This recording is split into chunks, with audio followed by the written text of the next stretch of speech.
ಕೃಷ್ಣಾಯ ವಾಸುದೇವಾಯ ಹರಯೇ ಪರಮಾತ್ಮನೇ ಪ್ರಣತಕ್ಲೇಶನಾಶಾಯ ಗೋವಿಂದಾಯ ನಮೋ ನಮಃ. ಸ್ವಾಂತಸ್ಥಾನಂತಶಯ್ಯಾಯ ಪೂರ್ಣಜ್ಞಾನರಸಾರಣಸೆ ಉತ್ತುಂಗವಾಕ್ತರಂಗಾಯ ಮಧ್ವದುಗ್ಧಾಬ್ಧಯೇ ನಮಃ. ಶ್ರೀಕೃಷ್ಣ ಮುಖ್ಯ ಪ್ರಾಣರ ಈ ದಿವ್ಯ ಸನ್ನಿಧಾನದಲ್ಲಿ ನಡೆಯುತ್ತಿರುವ ಈ ಜ್ಞಾನಯಜ್ಞದ ಅಂಗವಾಗಿ ಈ ಪುರಾಣ ವಿಹಾರ ಮಾಲಿಕೆಯಲ್ಲಿ ಇಂದು ನಾರದ ಪುರಾಣದ ಚಿಂತನೆಯನ್ನು ಯಥಾವತ್ತಾಗಿ ಕೃಷ್ಣರಾಜ ಕುತ್ಪಾಡಿ ವಿದ್ವಾಂಸರಾದ ಕೃಷ್ಣರಾಜ ಕುತ್ಪಾಡಿ ಆಚಾರ್ಯರು ಮುಂದುವರಿಸಲಿದ್ದಾರೆ. ಈ ಚಿಂತನೆ 5 ಗಂಟೆಯವರೆಗೆ ನಡೆಯಲಿದೆ. ನಂತರ 5 ಗಂಟೆಯ ನಂತರ ಇಂದು ಕೃಷ್ಣ ದರ್ಶನಕ್ಕಾಗಿ ಬಂದಿರುವಂತಹ ವ್ಯಾಸರಾಜ ಮಠಾಧೀಶರಾದ ವಿದ್ಯಾಶ್ರೀಷ ಶ್ರೀಪಾದರು ಅನುಗ್ರಹ ಸಂದೇಶವನ್ನು ನೀಡಲಿದ್ದಾರೆ. ನಂತರ 6 ಗಂಟೆಯಿಂದ ಅಧಮಾರು ಹಿರಿಯ ಮಠಾಧೀಶರಾದ ವಿಶ್ವಪ್ರಿಯ ತೀರ್ಥ ಶ್ರೀಪಾದರು ಭಾಗವತ ಚಿಂತನೆಯನ್ನು ನಡೆಸಲಿದ್ದಾರೆ.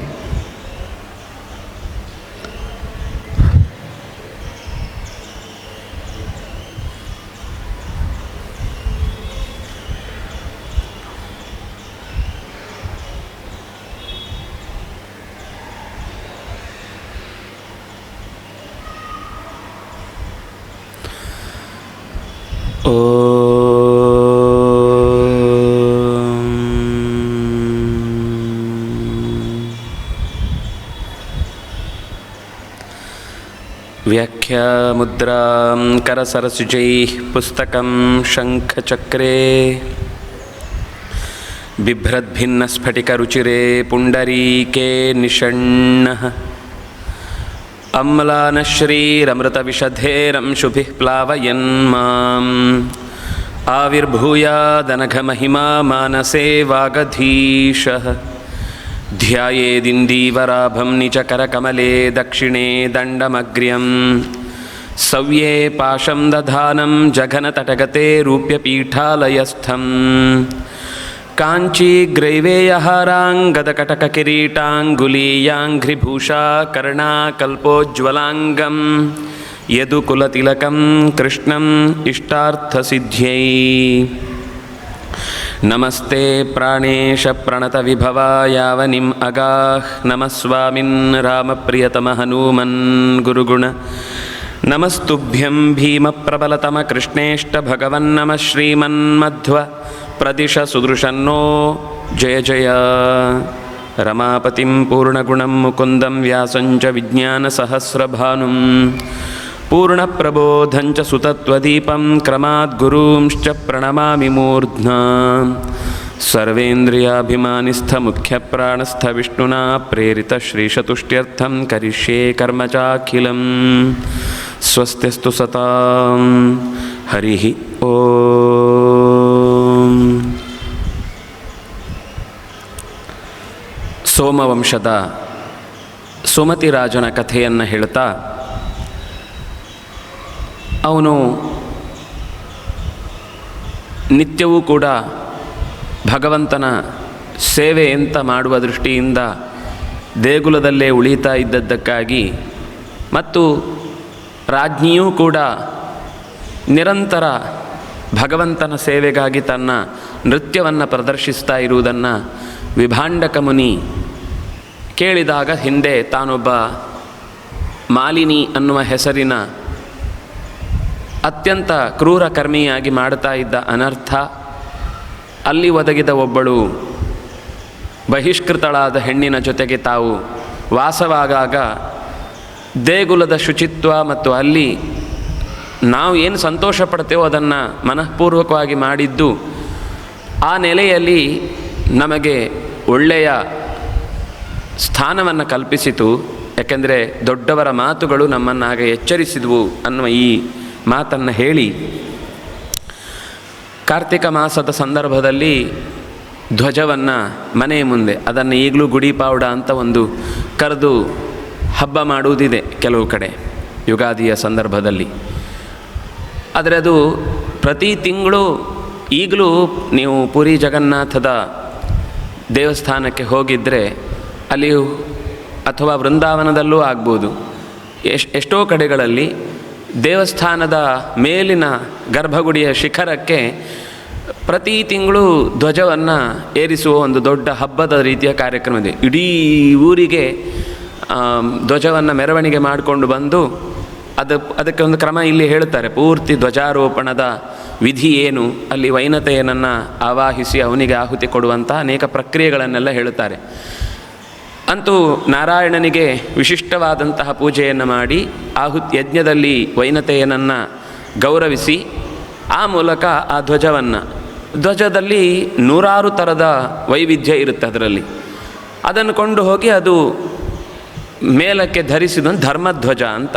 ಅಂದರೆ ಧರ್ಮದ ಸಂಕೇತವಾಗಿ ನಾವು ಯಾವತ್ತೂ ಕೂಡ ಇದಕ್ಕೆ ಶರಣಾಗಿದ್ದೇವೆ ಅನ್ನೋದನ್ನು ಸೂಚಿಸುವ ಹಾಗೆ ಧ್ವಜಾರೋಪಣದ ವಿಧಿಯನ್ನು ವರ್ಣನೆ ಮಾಡುತ್ತೆ. ಹಾಗೆ ಒಬ್ಬ ಧ್ವಜಾರೋಪಣೆ ಮಾಡಿ ನಿತ್ಯವೂ, ಅಂದರೆ ಎಷ್ಟೋ ಜನಕ್ಕೆ ಒಂದು ಸರ್ತಿಗೆ ಆ ಧ್ವಜವನ್ನು ನೋಡಿದಾಗ ನಮ್ಮ ತನ ನೆನಪಾಗಬೇಕು ಅನ್ನುವ ರೀತಿಯಲ್ಲಿ ಆ ಭಾವನೆಯನ್ನು ಬಿತ್ತಿದ ಕಾರಣಕ್ಕಾಗಿ ಅವನಿಗೆ ಉತ್ತಮವಾದ ಲೋಕ ಪ್ರಾಪ್ತಿಯಾಯಿತು ಅನ್ನುವ ಕಥೆಯನ್ನು ಹೇಳುತ್ತೆ. ಇದು ಕೇವಲ ಒಂದು ಮಾಸದಲ್ಲ, ಅಲ್ಲಿ ಯಾವಾಗಲೂ ನಡೆಯುತ್ತೆ, ಅದು ಯಾವಾಗಲೂ ಇದೆ ಅಂತ ಆ ವಿವರವನ್ನು ಕೊಟ್ಟು ಆ ಸಂದರ್ಭದಲ್ಲಿ ಒಂದು ವಿಷ್ಣು ಸ್ತುತಿಯನ್ನು ಮಾಡಿದಂತಹ ಪ್ರಸಂಗ ಅಲ್ಲಿ ಬರುತ್ತೆ. ಅದರ ಮಧ್ಯದಲ್ಲಿ ಒಂದು ವಿಷ್ಣು ಸ್ತುತಿಯಲ್ಲಿ ಚತುರ್ಭಿಶ್ಚ ದ್ವಾಭ್ಯಾಂ ಪಂಚಭಿರೇವ ಚ ಸ್ತೂಯತೆ ಚ ಪುನರ್ದ್ವಾಭ್ಯಾಂ ಸಮೇ ವಿಷ್ಣು ಪ್ರಸೀದತು ಅನ್ನುವ ಮಾತು ಆಚಾರ್ಯರ ಸರ್ವಮೂಲದಲ್ಲಿ ಅದು ಕಾಣುತ್ತೆ. ಈ ಮಾತು ಮತ್ತೆ ಬೇರೆ ಪುರಾಣಗಳಲ್ಲೂ, ಅಗ್ನಿಪುರಾಣದಲ್ಲೂ ಕಾಣಿಸುತ್ತೆ, ಇನ್ನೂ ಕೆಲವು ಪುರಾಣಗಳಲ್ಲಿ ಇದೆ. ಇದು ಸ್ತೋತ್ರದಲ್ಲಿ ಬಹಳ ಅಪರೂಪಕ್ಕೆ 4ರ ಮೂಲಕ 5ರ ಮೂಲಕ 4ರ ಮೂಲಕ ಮತ್ತು 2ರ ಮೂಲಕ ಯಾರು ಸ್ತೋತ್ರ ಮಾಡಲ್ಪಡುತ್ತಾನೋ ಅಂತಹ ವಿಷ್ಣುವು ನನ್ನ ವಿಷಯದಲ್ಲಿ ಪ್ರಸನ್ನನಾಗಲಿ. ಏನದು 4 4 5 4 2 ಅಂತ ಗೊತ್ತಾಗುವುದಿಲ್ಲ. ಚತುರ್ಭಿಶ್ಚ ದ್ವಾಭ್ಯಾಂ ಪಂಚಭಿರೇವ ಚ ಹೂಯತೆ ಚ ಪುನರ್ದ್ವಾಭ್ಯಾಂ, ಹೀಗೆ 4 4 2 5 2ರ ಮೂಲಕ ಸ್ತೋತ್ರಗೊಳ್ಳುವಂತಹ ನಾರಾಯಣನಿಗೆ ನಮಸ್ಕಾರ ಅನ್ನುವ ಮಾತು ಇದೆ. ಒಂದು ಮೇಲ್ನೋಟಕ್ಕೆ ಸಾಮಾನ್ಯವಾಗಿ 4 ಅಕ್ಷರದಿಂದ ಪ್ರತಿಪಾದ್ಯನಾದವನು, ಅಂದರೆ ಅಪರೂಪದ ಕೆಲವು ಅವನದ್ದೇ ಆದ ಹೆಸರು, ಇನ್ಯಾರಿಗೂ ಆ ಹೆಸರನ್ನು ಹೇಳಲಿಕ್ಕಾಗುವುದಿಲ್ಲ ಅನ್ನುವ ಕೆಲವು ನಾಮಗಳಿವೆ. ಅಂತಹ ನಾಮಗಳಿಂದ ಸ್ತೋತ್ರ ಮಾಡಲ್ಪಡುವಂತಹ, ಈಗ ನಾರಾಯಣ ಅನ್ನುವ ಹೆಸರು, ವಿಷ್ಣು ಅನ್ನುವ ಹೆಸರು ವರುಣನಿಗೂ ಆಗುತ್ತೆ, ನೀರಿಗೂ ಆಗುತ್ತೆ. ಅಥವಾ ಇನ್ಯಾವುದಾದ್ರೂ ಒಂದು ಹೆಸರಿದ್ದರೂ ಅದು ಬೇರೆಯವರಿಗೆ ಕೆಲವು ಕಡೆ ಸಂದರ್ಭದಲ್ಲಿ ಕೂಡುತ್ತೆ. ಆದರೆ ಕೆಲವು ಅದು ಅವನನ್ನು ಬಿಟ್ಟರೆ ಪುರುಷೋತ್ತಮ ಅನ್ನುವ ಹೆಸರು ಅದು ನಾರಾಯಣನಿಗೆ ಹೇಳುವುದು, ಅದು 5 ಹೆಸರಿನದ್ದು. ವಾಸುದೇವ ಅದು ಅವನಿಗೆ ಸಂಬಂಧಪಟ್ಟದ್ದು, ಹರಿ ಅದು ಅವನಿಗೆ ಸಂಬಂಧಪಟ್ಟದ್ದು. ಹೀಗೆ ಕೆಲವು ನಾಮಗಳು ಅದು ಅವನನ್ನು ಹೊರತುಪಡಿಸಿ ಬೇರೆಯವರನ್ನು ಹೋಲುವಂಥದ್ದಲ್ಲ ಅನ್ನುವ ರೀತಿಯ ನಾಮಗಳಿಂದ ಸ್ತೋತ್ರ ಮಾಡಲ್ಪಡುವವನು ಅನ್ನೋದು ಒಂದಾದರೆ, ಇನ್ನೊಂದು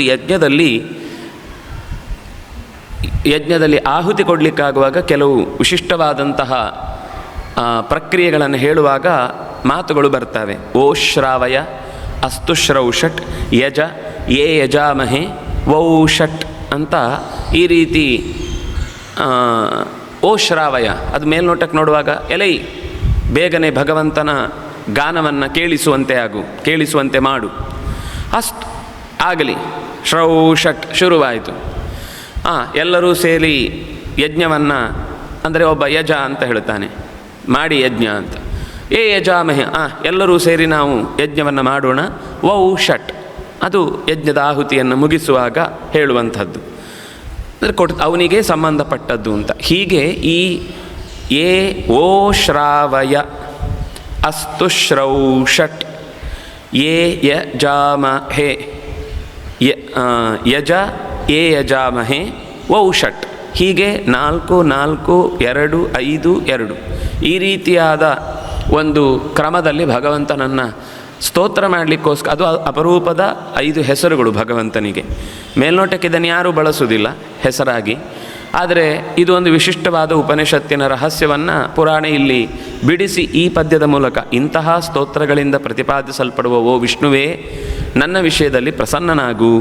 ಜ್ಞಾನಿನಾಂ ಕರ್ಮಿಣಾಂ ಚೈವ ತಥಾ ಭಕ್ತಿಮತಾಂ ನೃಣಾಂ ಗದಿತಾನಾಂ ವಿಶ್ವಮೃಗ್ಯ ಸಮೇ ವಿಷ್ಣು ಪ್ರಸೀದತು. ಜ್ಞಾನಿಗಳಿಗೆ ಮತ್ತು ಕರ್ಮಿಗಳಿಗೆ, ಭಕ್ತಿಯುತವಾಗಿ ಯಾರು ಜ್ಞಾನವನ್ನು ಪ್ರಸಾರ ಮಾಡ್ತಾರೋ, ಭಕ್ತಿಯುಕ್ತವಾಗಿ ಯಾರು ಕರ್ತವ್ಯಗಳನ್ನು ನಿರ್ವಹಿಸ್ತಾರೋ ಅಂಥವರಿಗೆ ಗತಿದಾತ, ಸರಿಯಾದ ಗತಿಯನ್ನು ನೀಡುವವನು.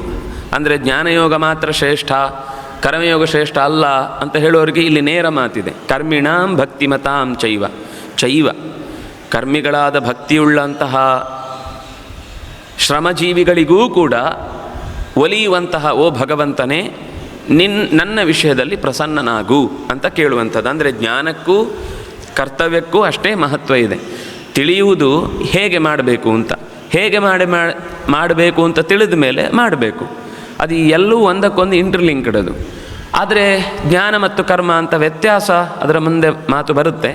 ಆದರೂ ಸಹಜವಾಗಿ ತಿಳಿಯುವುದಾದರೆ ಒಬ್ಬ ನನ್ನ ಡಾಕ್ಟ್ರು ಅಂತ ಗುರುತಿಸ್ತಾರೆ. ಏಯ್ ನಾನು ಅಪ್ಪ, ಮಕ್ಕಳಿಗೆ ನನ್ನನ್ನು ಅಪ್ಪ ಅಂತ ಕರೀತಾರೆ, ನೀವು ನನ್ನ ಡಾಕ್ಟ್ರು ಅಂತ. ಅದು ಸರಿ, ಆದರೆ ಹೆಚ್ಚು ನಿಮ್ಮ ಜವಾಬ್ದಾರಿ ಏನು?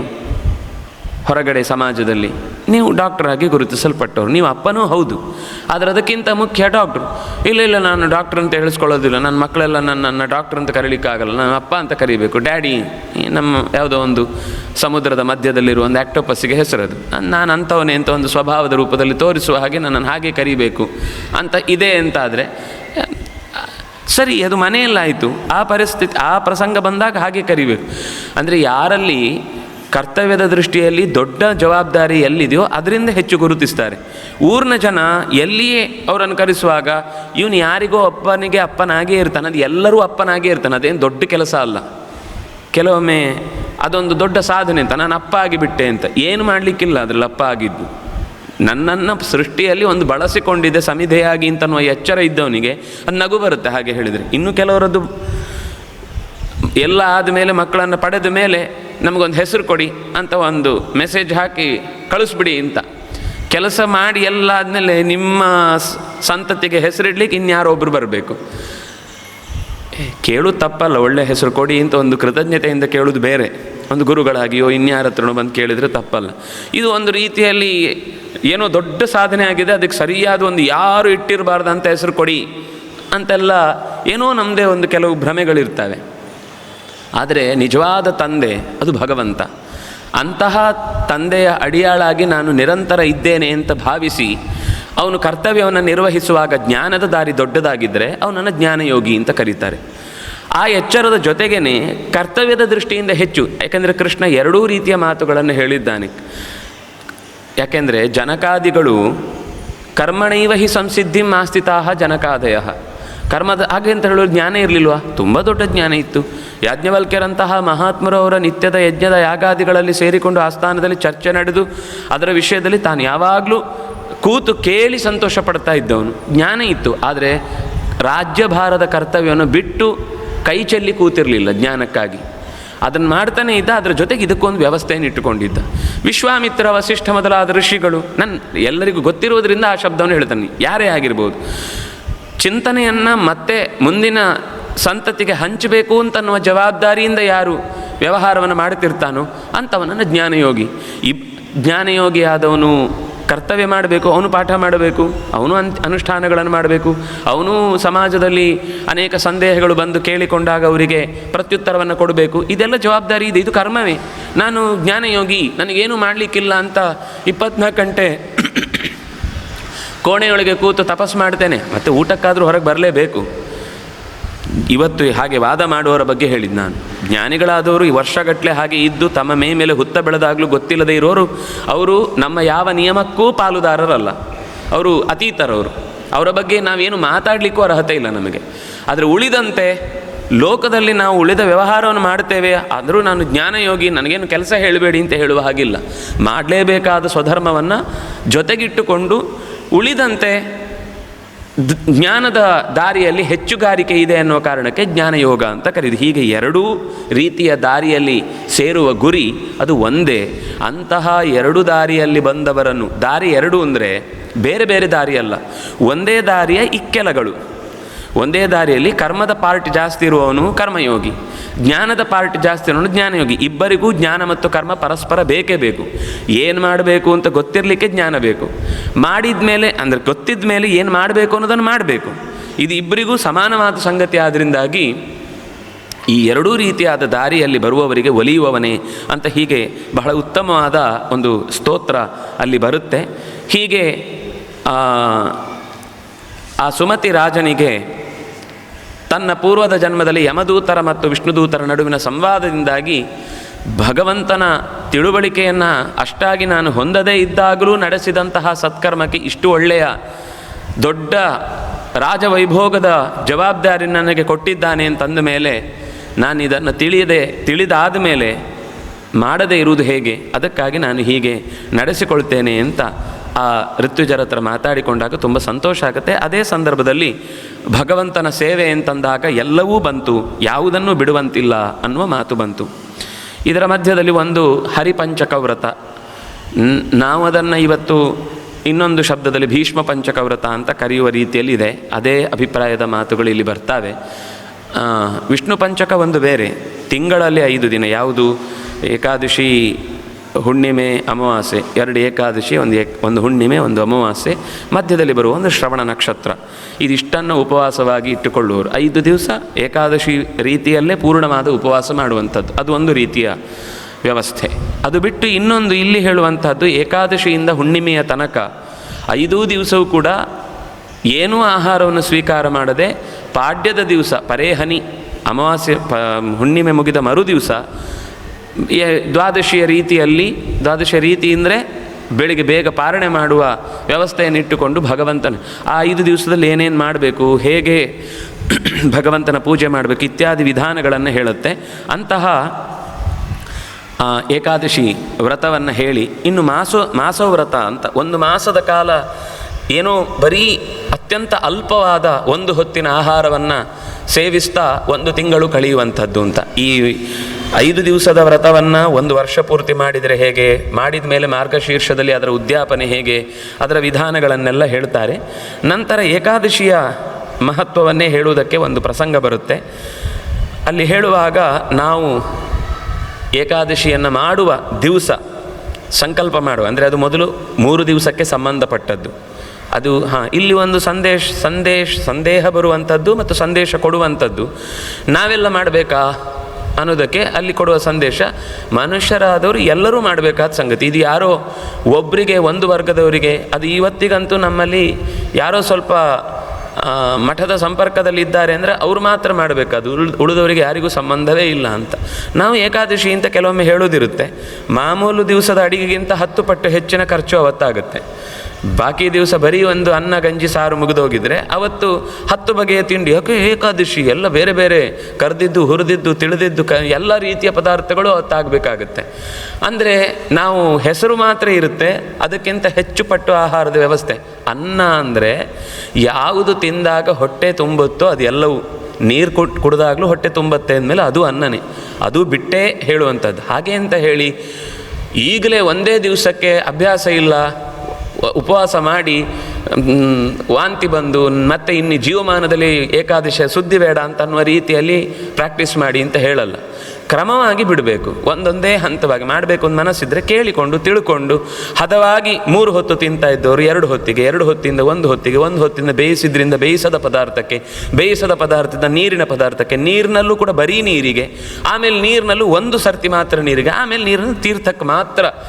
ಇದು ಆಗುತ್ತೆ. ಒಂದು 6 ತಿಂಗಳು ನಿರಂತರ ಅಭ್ಯಾಸ ಮಾಡಿದರೆ 8ರಿಂದ 80 ನಡುವಿನ ಆರೋಗ್ಯವಂತ ಪ್ರತಿಯೊಬ್ಬನಿಗೂ, ಅದು ಬ್ರಾಹ್ಮಣ ಅಂತಿಲ್ಲ, ಕ್ಷತ್ರಿಯ ಅಂತಿಲ್ಲ, ವೈಶ್ಯ ಅಂತಿಲ್ಲ, ಉಳಿದ ಯಾವುದೇ ವರ್ಗದಲ್ಲಿ ಸೇರಿದವರಾಗಿದ್ದರೂ ಕೂಡ ಅವನು ಭಗವಂತನ ಪ್ರೀತಿಯನ್ನು ಸಂಪಾದಿಸಬೇಕು, ನಾನು ಉತ್ತಮವಾದ ಗತಿಯನ್ನು ಹೊಂದಬೇಕು ಅಂತ ಬಯಕೆ ಯಾರಿಗಿದೆಯೋ ಅಂಥವ್ರು ಎಲ್ಲರೂ ಸರ್ವೇಷಾಂ ವರ್ಣಾನಾಂ, ಎಲ್ಲ ರೀತಿಯ ವರ್ಣದವರಿಗೂ ಕೂಡ ಹೇಳಿದ ಸಂಗತಿ ಇದು ಅಂತ ಈ ಎಚ್ಚರವನ್ನು ಕೊಟ್ಟು ಮಹಾಪಾತಕಗಳನ್ನೆಲ್ಲ ಪರಿಹರಿಸುವ ಮಹಾಶಕ್ತಿ ಏಕಾದಶಿ ವ್ರತ ಅಂತ.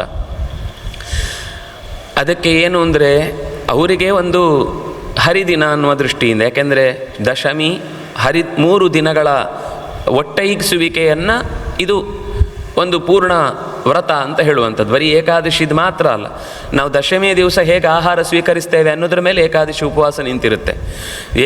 ದಶಮಿಯ ದಿವಸ ನಾವು ಜಾಸ್ತಿ ನಾಳೆಗೆ ಉಳಿಸ್ಕೊಳ್ಬೇಕು ಹೊಟ್ಟೆಯಲ್ಲಿ ಅಂತ ಅಂದ್ಕೊಂಡು ಜಾಸ್ತಿ ತಿಂದರೆ ಆ ಜೀರ್ಣ ಆಗುವ ಪ್ರಕ್ರಿಯೆಯಲ್ಲೇ ನಮ್ಮ ಅರ್ಧ ದೇಹದ ಶಕ್ತಿ ನಷ್ಟವಾಗಿ ಮರು ದಿವಸ ಸುಸ್ತಾಗುತ್ತೆ. ಅದಕ್ಕೆ ಕ್ರಮದಲ್ಲಿ ಇಷ್ಟೇ ತಿನ್ನಬೇಕು, 1 ಹೊತ್ತು ಊಟ ಆದರೆ ಇನ್ನೊಂದು ಹೊತ್ತು ಅನಿವಾರ್ಯವಾಗಿ ಸ್ವಲ್ಪ ಏನೋ ಒಂದು ನಾವು ಲೈಟ್ ಫುಡ್ಡು ಅಂತ ಹೇಳಿದ್ರೆ ಊಟದಷ್ಟೇ ಫಲಾರ ಅಲ್ಲ, ಬಹಳ ಕಡಿಮೆ ಪ್ರಮಾಣದ ಆಹಾರವನ್ನು ಸ್ವೀಕರಿಸುವುದು ಅಂತ. ಅದರಲ್ಲೂ ಆದಷ್ಟು ಈ ಕಟ್ವಂಲ ಲವಣಾತ್ಯುಷ್ಣ ತೀಕ್ಷ್ಣ ರೂಕ್ಷ ವಿದಾಹಿನಃ ಅನ್ನುವ ರೀತಿಯ ಪದಾರ್ಥಗಳನ್ನು ಸೇವಿಸದೆ, ರಾಜಸ ಪದಾರ್ಥಗಳನ್ನು ಸ್ವೀಕರಿಸದೆ ಸಾತ್ವಿಕವಾದ ಪದಾರ್ಥವನ್ನು ಸ್ವೀಕರಿಸುವುದರಿಂದ ಮರುದಿವಸ ನಮ್ಮ ದೇಹಕ್ಕೆ ಒಂದು ಸಹಜವಾಗಿ ಅದು ಕಂಟಿನ್ಯೂಷನ್. ಹಿಂದಿನ ದಿವಸ ಸ್ವಲ್ಪ ಆಹಾರ ಕಮ್ಮಿ ಆಯಿತು, ಆಗಲೇ ಅದು ದೇಹ ಅಲ್ಲಿಗೆ ಸ್ವಲ್ಪ ಒಗ್ಗಿಕೊಂಡಿತು. ಮರು ದಿವಸಕ್ಕಾಗುವಾಗ ಅರ್ಥ ಆಯ್ತದೆ ಇವತ್ತೇ ಆಹಾರ ಸಿಗುವುದಿಲ್ಲ ಅಂತ. ಮತ್ತೆ ಮರು ದಿವಸ ಮೂಗಿನ ತನಕ ತಿನ್ನುವುದಲ್ಲ. ಒಂದು ದಿವಸ ಹೊಟ್ಟೆ ಸಂಕೋಚ ಆಗಿ ಹೊಸ ಆಹಾರವನ್ನು ಹೊಟ್ಟೆ ತುಂಬ ಹಾಕ್ಕೊಳ್ಳಿಕ್ಕೆ ಕಷ್ಟಪಡುತ್ತೆ. ಅವತ್ತು ಬೆಳಿಗ್ಗೆ ಪಾರಣೆ ಮಾಡುವ ಹೊತ್ತಿಗೂ ಅತ್ಯಂತ ಸಾತ್ವಿಕವಾದ ಪದಾರ್ಥವನ್ನು ಸ್ವೀಕರಿಸಿ, ಅನಿವಾರ್ಯ ಆದರೆ ಮತ್ತೆ ಅವತ್ತಿನ ಸಂಜೆ ರಾತ್ರಿಯ ಹೊತ್ತಿಗೆ ಮತ್ತೆ ಫಲಾಹಾರದ ರೂಪದಲ್ಲಿ ಏನಾದರೂ ಸ್ವೀಕರಿಸುವಂಥದ್ದು. ಸ್ವೀಕರಿಸದೇ ಇರುವುದು ಅಂತ ಅನ್ನೋದು ಕ್ರಮ. ಇಲ್ಲ, ನಮಗೆ ಒಂದೇ ಸರ್ತಿಗೆ ಎಲ್ಲವೂ ಸಾಧ್ಯವಾಗುವುದಿಲ್ಲ ಅಂದಾಗ ಇಷ್ಟು ವ್ಯವಸ್ಥೆಯನ್ನು ಹೇಳುವಂಥದ್ದು. ಅಂದರೆ ಇಂತಹ ವ್ರತದ ಆಚರಣೆಯಿಂದ ಏನು ಲಾಭ ಅನ್ನೋದನ್ನು ಪ್ರಾಚೀನರು ಅನೇಕ ರೀತಿಯಲ್ಲಿ ಹೇಳುತ್ತಾರೆ. ಆದರೆ ಇವತ್ತು ನಮಗದನ್ನು ವಿಜ್ಞಾನದ ದಾರಿಯಲ್ಲೇ ಹೇಳಬೇಕು ಅನ್ನೋ ಪ್ರಸಂಗ ಇದ್ದವರಿಗೆ ಇತ್ತೀಚೆಗೆ ಅದಕ್ಕೆ ಸಂಬಂಧಪಟ್ಟ ಅನೇಕ ಸಂಶೋಧನೆಗಳು ನಡೆದದ್ದನ್ನು ಮಾಡಬೇಕು ಅಂತ ಅಪೇಕ್ಷೆ ಇದ್ದವರಿಗೆ ನೂರಾರು ಕಾರಣ. ಈ ನೂರಾರು ಕಾರಣ ಅಲ್ಲ, ಮಾಡಬೇಕು ಅಂತ ಅನ್ನೋದು ಒಂದೇ ಕಾರಣ. ಕೃಷ್ಣ ಹೇಳ್ತಾನಲ್ಲ, ವ್ಯವಸಾಯಾತ್ಮಿಕ ಬುದ್ಧಿ ಏಕ, ಆದರೆ ಬಹುಶಾಖಾಹ್ಯನಂತಾಶ್ಚ ಬುದ್ಧಯ ಅವ್ಯವಸಾಯಿನಾಮ್ ಅಂತ. ನಮಗೆ ತಮಾಷೆಗೊಬ್ಬರು ಗುರುಗಳು ಹೇಳ್ತಿದ್ರು, ತರಗತಿಗೆ ಬರಬೇಕು ಅಂತ ಅನ್ನುವ ಅಪೇಕ್ಷೆ ಇದ್ದವನಿಗೆ ತರಗತಿ ಮಾತ್ರ ಕಾಣಿಸ್ತಾ ಇರುತ್ತೆ, ಇನ್ನೇನು ಕಾಣಿಸೋದಿಲ್ಲ. ಬರಬೇಕು, ಕ್ಲಾಸಿಗೆ ಬಂದು ಕೂತು ಅಟೆಂಡ್ ಆಗಿ ಕ್ಲಾಸ್ ಕೇಳಬೇಕು ಅಂತ.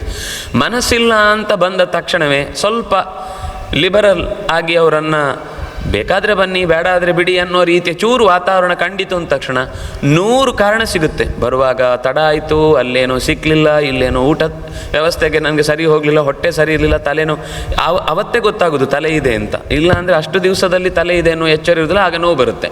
ಅಂದರೆ ಇದು ಬುದ್ಧಯ ಅವ್ಯವಸಾಯಿನ, ನಿಶ್ಚಿತವಾದ ತತ್ವದ ಬಗ್ಗೆ ಎಚ್ಚರ ಇಲ್ಲದವನಿಗೆ ತಾನು ಪಡೆಯಬೇಕಾದ ದಾರಿಯ ಬಗ್ಗೆ ಸರಿಯಾದ ಎಚ್ಚರ ಇಲ್ಲದೆ, ಗುರಿಯ ಮಹತ್ವ ಗೊತ್ತಿಲ್ಲದೆ ಹೋದಾಗ ಅಡ್ಡದಾರಿಗಳು 100 ಸಿಗುತ್ತೆ, ಹೆದ್ದಾರಿ ಒಂದೇ.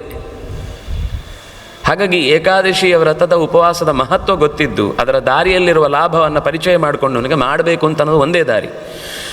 ಅದಕ್ಕೆ ಸಬೂಬುಗಳು, ಕಾರಣಗಳು, ನಮ್ಮ ವೈದ್ಯಕೀಯ ವ್ಯವಸ್ಥೆಗಳಂತೂ 1 ಗಂಟೆಗೊಮ್ಮೆ ತಿನ್ನಲೇಬೇಕು, ಇಲ್ಲ ಅಂದರೆ ನಿಮಗೆ ಅಸಿಡಿಟಿ ಆಗಿ ಹಾಗಂದ್ರೆ ಏನು ಅಂತ ಬಿಡಿಸಿ ಕೇಳಿದರೆ ಸರಿಯಾಗಿ ಯಾರಿಗೂ ಗೊತ್ತಿರೋದಿಲ್ಲ ಅದರಿಂದ ಹಾಗಂದ್ರೆ ಏನು ಅಂತ.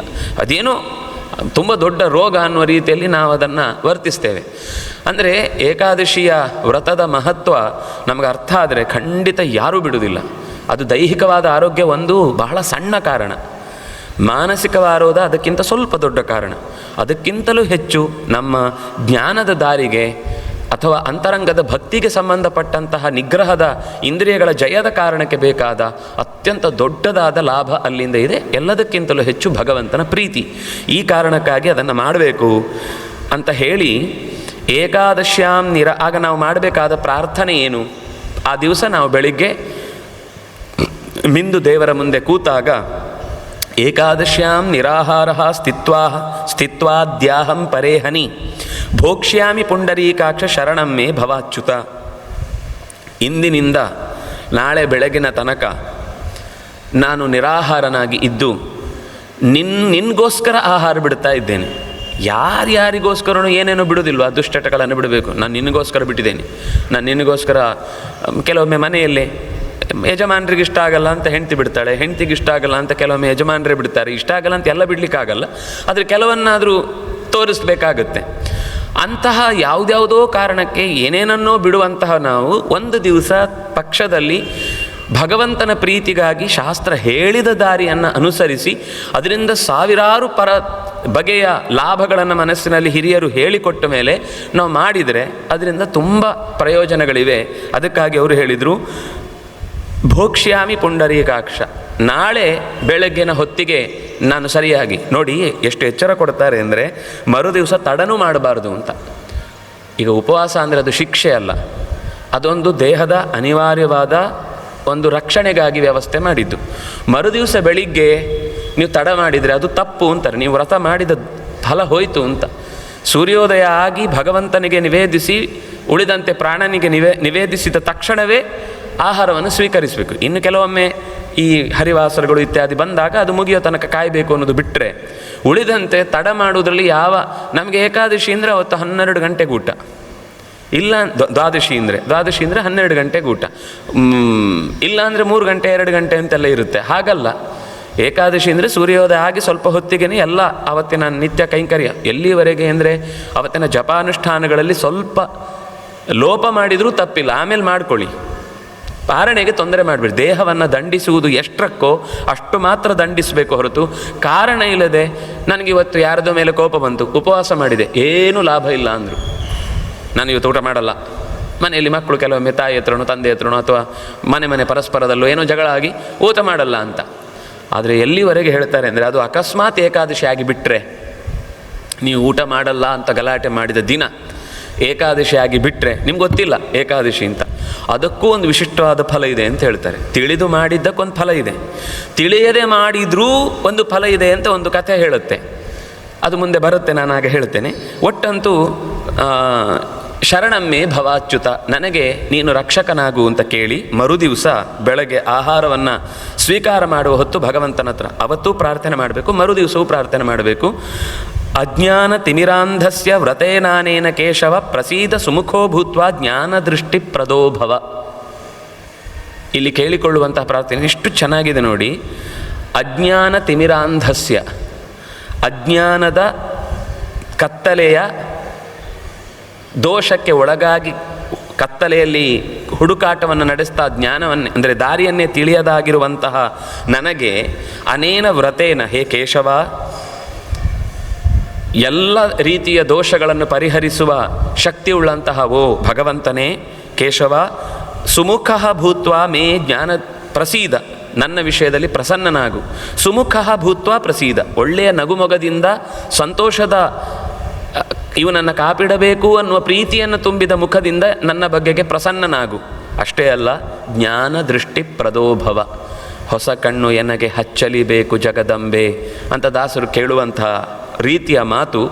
ನನಗೆ ಜ್ಞಾನ ದೃಷ್ಟಿಯನ್ನು ಕೊಡುವುದಕ್ಕಾಗಿ ನೀನು ನನ್ನೆಡೆಗೆ ಧಾವಿಸಿ ಬಾ, ಅದಕ್ಕಾಗಿ ನಾನು ಈ ಉಪವಾಸದ ವ್ರತವನ್ನು ಮಾಡಿದ್ದೇನೆ ಅಂತ ಹೀಗೆ ಪ್ರಾರ್ಥಿಸಿ ನಾವು ಭಗವಂತನ ವ್ರತವನ್ನು ಅನುಷ್ಠಾನ ಮಾಡಿದರೆ ಖಂಡಿತ ಎಷ್ಟೋ ಸರ್ತಿ ನನಗೆ ಸರಿಯಾದ ಜ್ಞಾನ ಬರಬೇಕು, ಸರಿಯಾದ ತಿಳುವಳಿಕೆ ಬರಬೇಕು, ಸರಿಯಾದ ರೀತಿಯಲ್ಲಿ ವ್ರತಾನುಷ್ಠಾನ, ಬೇರೆ ಜಪದಲ್ಲಿ ನನಗೆ ಏಕಾಗ್ರತೆ ಬರಬೇಕು ಇತ್ಯಾದಿಗಳು 100 ಥರದ ಪ್ರಶ್ನೆಗಳನ್ನು ಕೇಳುತ್ತಾರೆ. ಅದಕ್ಕೆ ಎಲ್ಲದಕ್ಕೂ ಉತ್ತರ ಒಂದೇ. ಬೇರೆ ಬೇಕಾದಷ್ಟು ಮಾಡ್ಬೋದು, ಬೇಡ ಅಂತ ಹೇಳ್ತಿಲ್ಲ, ಅದೇ ಮಾಡ್ತಾ ಇದ್ದರೆ ಖಂಡಿತ ಮಾಡಿ. ಅಂದರೆ ನಮ್ದು ಏನಾಗುತ್ತೆ ಅಂದರೆ, ನಮಗೆ ಗುರುವಾರದ ಉಪವಾಸಕ್ಕಿಂತ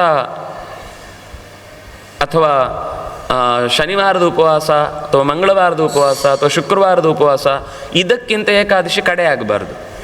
ಎಲ್ಲ ವ್ರತಗಳು ಏಕಾದಶಿಯ ಹಿಂದೆ ಉಪವಾಸದ ದೃಷ್ಟಿಯಿಂದ, ಬೇರೆ ವ್ರತ ಎಲ್ಲ ಇದ್ದೇ ಇದೆ. ಉಪವಾಸ ಅಂತ ಮಾಡುವ ವ್ರತ ಆದರೆ ಏಕಾದಶಿಯನ್ನು ಬಿಟ್ಟು ನಾವು ಮಾಡ್ತಾ ಇದ್ದೇವೆ ಉಳಿದ ವ್ರತಗಳನ್ನು ಭಾರೀ ಜೋರಾಗಿ ವಿಜೃಂಭಣೆಯಿಂದ 4 ದಿವಸ 10 ದಿವಸ 9 ದಿವಸ ಉಪವಾಸ ಮಾಡ್ತೇವೆ. ನವಮಿ ತನಕ ಉಪವಾಸ ಮಾಡಿ, ದಶಮಿ ಉಪವಾಸ ಮಾಡಿ, ಏಕಾದಶಿ ತಿಂತೇವೆ ಅಂದರೆ ಪೂರ್ಣ ಫಲವನ್ನು, ಆ ವ್ರತಕ್ಕೆ ಒಂದು ಅನುಷ್ಠಾನಕ್ಕೆ ಫಲ ಇದೆ ಇಲ್ಲ ಅಂತ ಹೇಳಲ್ಲ. ಆದರೆ ನಮಗೆ ಸತ್ಯದ ಅರಿವು, ಒಳಗಿನಿಂದ ಜ್ಞಾನದ ಗಟ್ಟಿತನ ಬರಬೇಕು ಅಂತಂದರೆ ಮುಂದೆ ಮಾಡಿದ್ರಲ್ಲಿ ಆ ಏಕಾದಶಿಯನ್ನು ಸೇರಿಸಿಕೊಳ್ಳಬೇಕು ಅನ್ನುವ ಈ ಎಚ್ಚರವನ್ನು ಕೊಡುತ್ತೆ. ಹೀಗೆ ನಂತರ ಇದಕ್ಕೆ ಸಂಬಂಧಪಟ್ಟಂತೆ ಒಂದು ಕಥೆಯನ್ನು ಹೇಳುತ್ತೆ. ಒಬ್ಬ ಗಾಲವ ಅಂತ ಋತ್ವಿಜನಿದ್ದ. ತನ್ನ ಪಾಡಿಗೆ ತಾನು ಎಷ್ಟು ಸಾಧ್ಯವೋ ಅಷ್ಟು ಅನುಷ್ಠಾನಗಳನ್ನೆಲ್ಲ ಮಾಡ್ತಿದ್ದ. ಬಹಳ ಕಮ್ಮಿ, ಅವನಿಗೆ ಯಾರು ತಿಳಿ ಹೇಳೋರು ಇರಲಿಲ್ಲ. ಅದರಿಂದ ಅವನಿಗೆ ಗಾಂಭೀರ್ಯ, ಅದರ ಮಹತ್ವ ತೀರ ಹೆಚ್ಚು ಗೊತ್ತಿರಲಿಲ್ಲ. ತಿಳಿದಷ್ಟನ್ನು ನಿಷ್ಠೆಯಿಂದ ಮಾಡ್ತಿದ್ದ. ಆಶ್ಚರ್ಯ ಅಂದರೆ ಅವನ ಮನೆಯಲ್ಲಿ ಒಬ್ಬ ಮಗು ಹುಟ್ಟಿತು. ಮಗು ಇನ್ನೂ ಒಂದು 3 ವರ್ಷ 4 ವರ್ಷ. ಅವನ ಹೆಸರು ಭದ್ರಶೀಲ ಅಂತ. ಆ ಹುಡುಗನಿಗೆ 3-4 ವರ್ಷದಲ್ಲೇ ಎಲ್ಲ ಕಡೆಯಲ್ಲೂ ಅವನು ಏನು ನೋಡಿದರೂ ಒಂದು ಕಲ್ಲಿಟ್ಟು, ಮನೆಯಲ್ಲಿ ಏನು ಅಂಥ ವಿಶೇಷವಾದ ವ್ಯವಸ್ಥೆ ಗೊತ್ತಿಲ್ಲ. ಆದರೆ ತಂದೆ ಮಾಡುವ ಪೂಜೆ ಪುರಸ್ಕಾರ ಇತ್ಯಾದಿಗಳನ್ನು ನೋಡಿಕೊಂಡು ತಾನು ಕೂಡ ಕಲ್ಲಿಡುವುದು, ಒಂದು ಪೀಠ ಇಡುವುದು, ಅದರ ಮೇಲೆ ಕಲ್ಲನ್ನೇ ಮೂರ್ತಿ ಥರ ಇಡುವುದು, ಅದನ್ನು ಪೂಜೆ ಮಾಡೋದು. ಆಶ್ಚರ್ಯ ಇನ್ನೂ ಏನು ಅಂದರೆ, ಬಾಲಕ್ರೀಡನ ಕಾಲೇಪಿ ಭದ್ರಶೀಲೋ ಮಹಾಮತಿ ಮೃದಾಚ ವಿಷ್ಣೋ ಪ್ರತಿಮಾಂ ಕೃತ್ವಾ ಪೂಜಯತೆ ಕ್ಷಣಂ. ಚಿಕ್ಕ ಹುಡುಗನಿದ್ದಾಗಲೇ ತಂದೆ ಏನೆಲ್ಲ ಪೂಜಾ ವಿಧಾನಗಳನ್ನು ಮಾಡ್ತಿದ್ನೋ ಅದೇ ರೀತಿ ವಿಷ್ಣುವನ್ನು ಆರಾಧನೆ ಮಾಡುವಂತಹ ಆಟವನ್ನೇ, ಆಟ ಅದೇ. ನಮಗೆ ಆಟದಲ್ಲಿ ಏನೇನೋ ಇರುತ್ತೆ, ಇದೆಲ್ಲ ಆಟನ ಅಂತ ಇವತ್ತಿನ ಮಕ್ಕಳಿಗೆ, ದೊಡ್ಡವರಿಗೆ ಗೊತ್ತಿರುತ್ತೆ. ನಮ್ಮ ಮನೆಯಲ್ಲಿ ಎದ್ದಾಗ ನಮಗೆ ಹೆಣ್ಮಕ್ಳಾದರೆ ಸಣ್ಣ ಮಕ್ಕಳಿಗೆಲ್ಲ ಅಡಿಗೆ ಮಾಡೋದೇ ಒಂದು ಆಟ, ಅಪ್ಪ ಅಮ್ಮನ ಆಟ. ಅಪ್ಪ ಅಮ್ಮ ಅಂತ ಮಕ್ಕಳು ಅಂತ ಒಂದು ಜೋರು ಮಾಡೋದೊಂದು, ಶಾಲೆ ಟೀಚರು ಮಕ್ಕಳು ನಾನು ಜೋರು ಮಾಡ್ತೇನೆ ನೀನು ಹೇಳಿದ್ದು ಕೇಳಬೇಕು, ಈ ಥರ ಏನೋ ಇದೆ. ಇವತ್ತಿನ ಮಕ್ಕಳಿಗೆ ಹಾಗೆ ಹೇಳಿದರೆ ಹಾಗೂ ಒಂದು ಆಟ ಆಡಲಿಕ್ಕಾಗುತ್ತಾ? ನಮ್ಗೆ ಆಟ ಅಂದರೆ ಅದು ಯಾವುದೋ ಇವ್ರ ಥರನೇ ದಪ್ಪದ ಗ್ಲಾಸ್ ಇರುವಂತಹ ಸೀಟಲ್ಲೇ ಕೂತು ಏನೋ ಆಟ ಆಡೋದನ್ನೇ ಆಟ ಅಂತ ಅಂದ್ಕೊಂಡಿದ್ದಾರೆ. ಅದೇ ಹುಡುಗರನ್ನ ಕೆಲವೊಮ್ಮೆ ಏನೆಲ್ಲ ಆಟ ಆಡ್ತಾರೆ, ನಾವು ಎಲ್ಲ ಆಡ್ತೇವೆ ಅಂತ. 1 ವರ್ಷ ಆದಮೇಲೂ ಕೇಳಿದರು ಎಲ್ಲ ಆಡ್ತೇವೆ ಅಂತ, 3 ವರ್ಷ ಆದಮೇಲೂ ಕೇಳಿದ್ರು ಎಲ್ಲ ಆಡ್ತೇವೆ ಅಂತ. ಕುರ್ಚಿ ಮಾತ್ರ ದೊಡ್ಡದಾಗ್ತಾ ಇದೆ, ಎಬ್ಬಿಸ್ಲಿಕ್ಕೆ ಆಗ್ತಾ ಇಲ್ಲ. ಎಲ್ಲ ಆಡ್ತೀರಿ ಅಂತ ಹೇಳ್ತೀರಿ, ಇದ್ಯಾಕೆ ಹೀಗೆ ಅಂತ. ಹೌದು, ಅವ್ರು ಎಲ್ಲ ಆಡ್ತಾರೆ, ಎಲ್ಲ ಕಂಪ್ಯೂಟ್ರಲ್ಲೇ ಅಂತ. ಯಾವ ಆಟನೂ ನೆಲದಲ್ಲಿ ಇಳಿದಾಡುವ ಅಭ್ಯಾಸ ಇಲ್ಲ ಅಂತ. ಅದು ಉಪಯೋಗ ಇಲ್ಲ. ದೇಹಕ್ಕೆ ಮನಸ್ಸಿಗೆ ನಾವು ಎಷ್ಟು ಕೆಲಸ ಕೊಡ್ತೇವೋ ಸಮ ಪ್ರಮಾಣದಲ್ಲಿ ದೇಹಕ್ಕೂ ಅಷ್ಟೇ ಕೆಲಸ ಕೊಟ್ಟವನು ಆರೋಗ್ಯಯುತವಾಗಿರ್ತಾನೆ. ಆದರೆ ಈ ಮಗುವಿಗೆ ಮಣ್ಣಿನಿಂದ ಪ್ರತಿಮೆಗಳನ್ನು ತಾನೇ ಮಾಡಿ ಅದನ್ನು ದೇವರಂಥ ಪ್ರತಿಮೆ ಅಂತ ಚಿಂತನೆ ಮಾಡಿ ಅದಕ್ಕೆ ಪೂಜೆ ಮಾಡಿ ತುಳಸಿ ತರುವುದೇನು, ಹೂ ತರುವುದೇನು, ಪಾತ್ರೆ ಇಡುವುದೇನು, ನೀರು ಹಾಕುವುದೇನು ಎಲ್ಲ ಮಾಡ್ತಾ ಇತ್ತು. ಇನ್ನೊಂದು ಆಶ್ಚರ್ಯ ಏನು ಅಂದರೆ ಏಕಾದಶಿ ವ್ರತಂಚೈವ ಕರ್ತವ್ಯಮಿತಿ. ಆ ಮಗುವಿಗೆ ಏನು ಅಂತ ಗೊತ್ತಿಲ್ಲ, ಏನು ಮಾಡಿದರೂ ಏಕಾದಶಿ ದಿವಸ ಊಟ ಮಾಡ್ತಿರಲಿಲ್ಲ. ಅದಕ್ಕೆ ಏಕಾದಶಿ ಅಂತ ಹೇಳಿ ಅದೆಂಥದ್ದು ಗೊತ್ತಿಲ್ಲ. ಆದರೆ ಉಳಿದ ಬೇರೆಯವರಿಗೆಲ್ಲ ಪಂಡಿತರಿಗೆ ನೋಡಿ ಆಶ್ಚರ್ಯ, ಹೌದು ಕರೆಕ್ಟ್ ಇವತ್ತೇ ಅದು ಉಪವಾಸ ಮಾಡ್ತಾ ಇದೆ ಅಂತಂದರೆ ಅದಕ್ಕೆ ಇಷ್ಟು ಚಿಕ್ಕಂದಿನಲ್ಲಿ ಇಂಥ ಒಳ್ಳೆಯ ತಿಳುವಳಿಕೆ ಇದೆ ಅಂತ ಅವರೆಲ್ಲ ಸಂತೋಷಪಟ್ಟು ಅವನಿಗೂ ಹೇಳ್ತಾ ಇದ್ರು, ನೋಡಪ್ಪ ಅದು ಮಗು ಮಾಡ್ತಾ ಇರೋದು ಸರಿ ಇದೆ ಅಂದರೆ ಅವನಿಗೆ ಸ್ವಲ್ಪ ಆಶ್ಚರ್ಯ ಆಗ್ತಾಯಿತ್ತು. ಅದಕ್ಕೋಸ್ಕರ ಯಾರೋ ಬಂದವ್ರ ಹತ್ರ ವಿಚಾರಿಸಿದ, ಯಾಕೋ ಮಗು ಹೀಗೆ ಉಪವಾಸ ಮಾಡ್ತಾ ಇದೆ, ಏನು ಅಂತ ಗೊತ್ತಿಲ್ಲ, ಅವು ತಿನ್ನೋದೇ ಇಲ್ಲ ಅಂತ. ಕೊನೆಗೆ ಏನು ಅಂತ 3-4 ಸರ್ತಿ ಇದೇ ಥರ ರಿಪೀಟ್ ಆಗಿದ್ದಕ್ಕೋಸ್ಕರ ವಿಚಾರಿಸಿದಾಗ, ಹೌದು ಈ ಥರ ಒಂದು ವ್ರತ ಇದೆ, ಅದನ್ನು ಮಾಡಬೇಕಿತ್ತು ನೀನು, ಇನ್ನು ಮುಂದೆ ನೀನು ಮಾಡಬೇಕು ಅಂತ ಹೇಳಿದ ಮೇಲೆ ಅವನು ಅದನ್ನು ಶುರು ಮಾಡ್ತೇನೆ. ಕ್ರೀಡಾಕಾಲೇ ಮುಹೂರ್ತಂ ವಾ ಮುಹೂರ್ತಾರ್ಧಂ ಅಥಾಪಿವ. ಆರಂಭದಲ್ಲಿ ನೋಡಿ ಎಷ್ಟು ಚೆನ್ನಾಗಿ ಹೇಳ್ತಾರೆ ಅಂದರೆ, ಮೊದಲಿಗೆ ತುಂಬ ಚಿಕ್ಕದಿರಬೇಕಾದ್ರೆ ಬೆಳಗಿನ ಆಹಾರ ತಗೊಳ್ತಿರ್ಲಿಲ್ಲ, ಬೆಳಿಗ್ಗೆ ಆಹಾರನೇ ಬಿಟ್ಬಿಡ್ತಿತ್ತು. ಆಮೇಲೆ ಸ್ವಲ್ಪ ದಿವಸ ಆದಮೇಲೆ ಮಧ್ಯಾಹ್ನದ ತನಕ ಬಿಡ್ತಿತ್ತು, ಆಮೇಲೆ ಸಂಜೆ ತನಕ ಬಿಡ್ತಿತ್ತು, ಆಮೇಲೆ ರಾತ್ರಿ ಯಾವಾಗಲೂ ಒಂದು ಸರ್ತಿ ಏನೋ ಒಂದು ಸಣ್ಣ ಪುಟ್ಟ ಆಹಾರ ಕುಡಿದ್ರೆ ಕುಡಿತು, ಇಲ್ಲ ಅಂದ್ರೆ ಇಲ್ಲ. ಚೂರು ದೊಡ್ಡವನಾಗುವಾಗಂತೂ ಬಿಟ್ಟ. ಹೀಗೆ ಅವನು ಮುಹೂರ್ತಾರ್ಧಂ.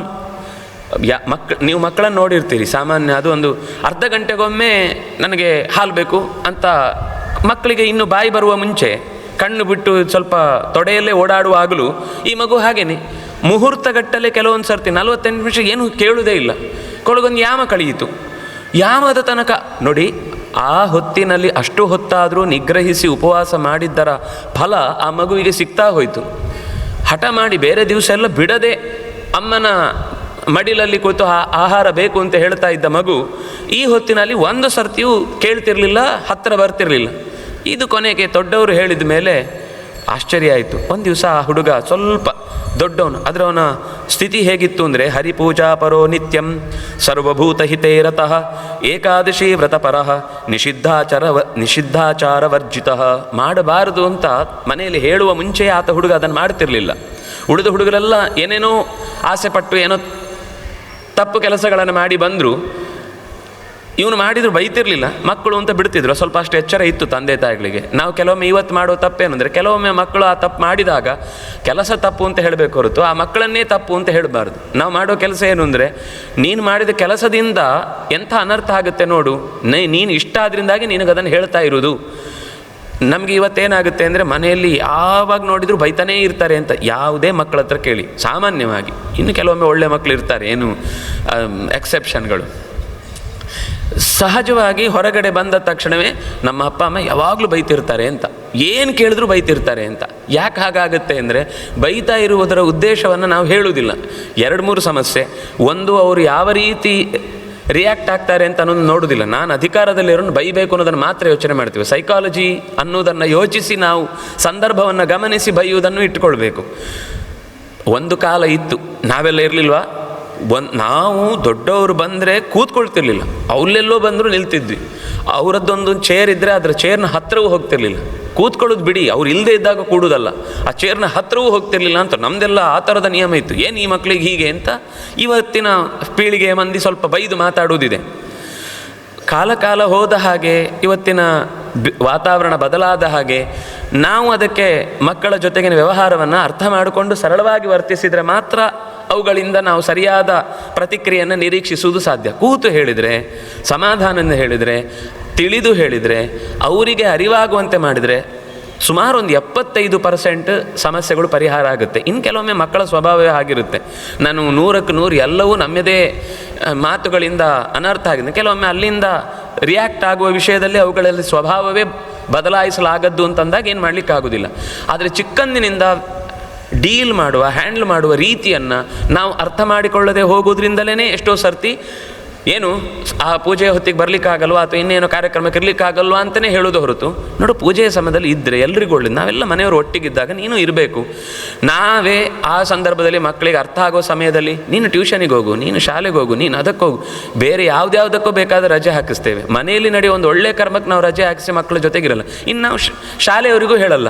ಅವರು ಬೇಕಾದರೆ ರಜೆಯೇ ಅಗತ್ಯ ಇಲ್ಲದ ದಿವಸಗಳಲ್ಲಿ 15 ದಿವಸ ರಜೆ ಕೊಡ್ತಾರೆ. ನಾವು ಆ ಹಬ್ಬವನ್ನು ಮಾಡುವುದಿಲ್ಲ.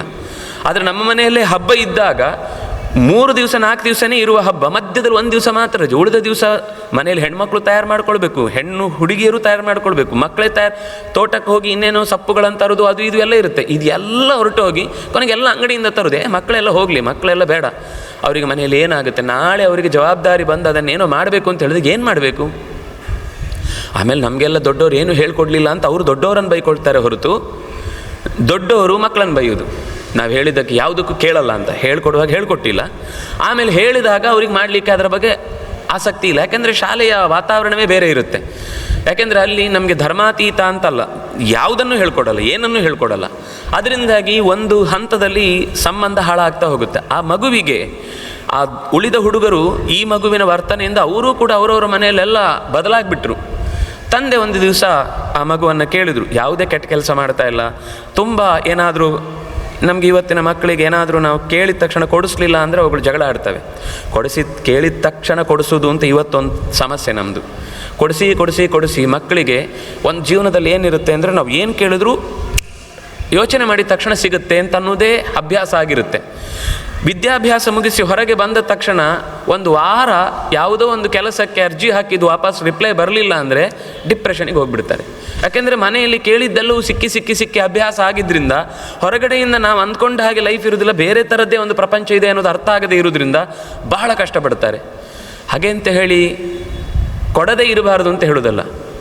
ಅಗತ್ಯ ಇದ್ದದ್ದನ್ನು 10 ಸರ್ತಿ ಕೇಳಿದ್ರಲ್ಲಿ ಒಂದನ್ನು, ಯಾವುದು ಬೇಕೇ ಬೇಕು ಅದನ್ನು ಅರ್ಥ ಮಾಡಿಸಿಕೊಡಿ. ಕೊಡುವುದಿಲ್ಲ ಅಂತ ಗಲಾಟೆ ಮಾಡೋದಿಲ್ಲ. ನೋಡಿ, ಈ ವಸ್ತು ನಮಗೇನು ಅಂದರೆ 10 ವಸ್ತು ಅದೇ ಮನೆಯಲ್ಲಿ ಇರುತ್ತೆ, ಬಿದ್ದು ಕಸದ ಥರ ರಾಶಿಯಾಗಿರುತ್ತೆ.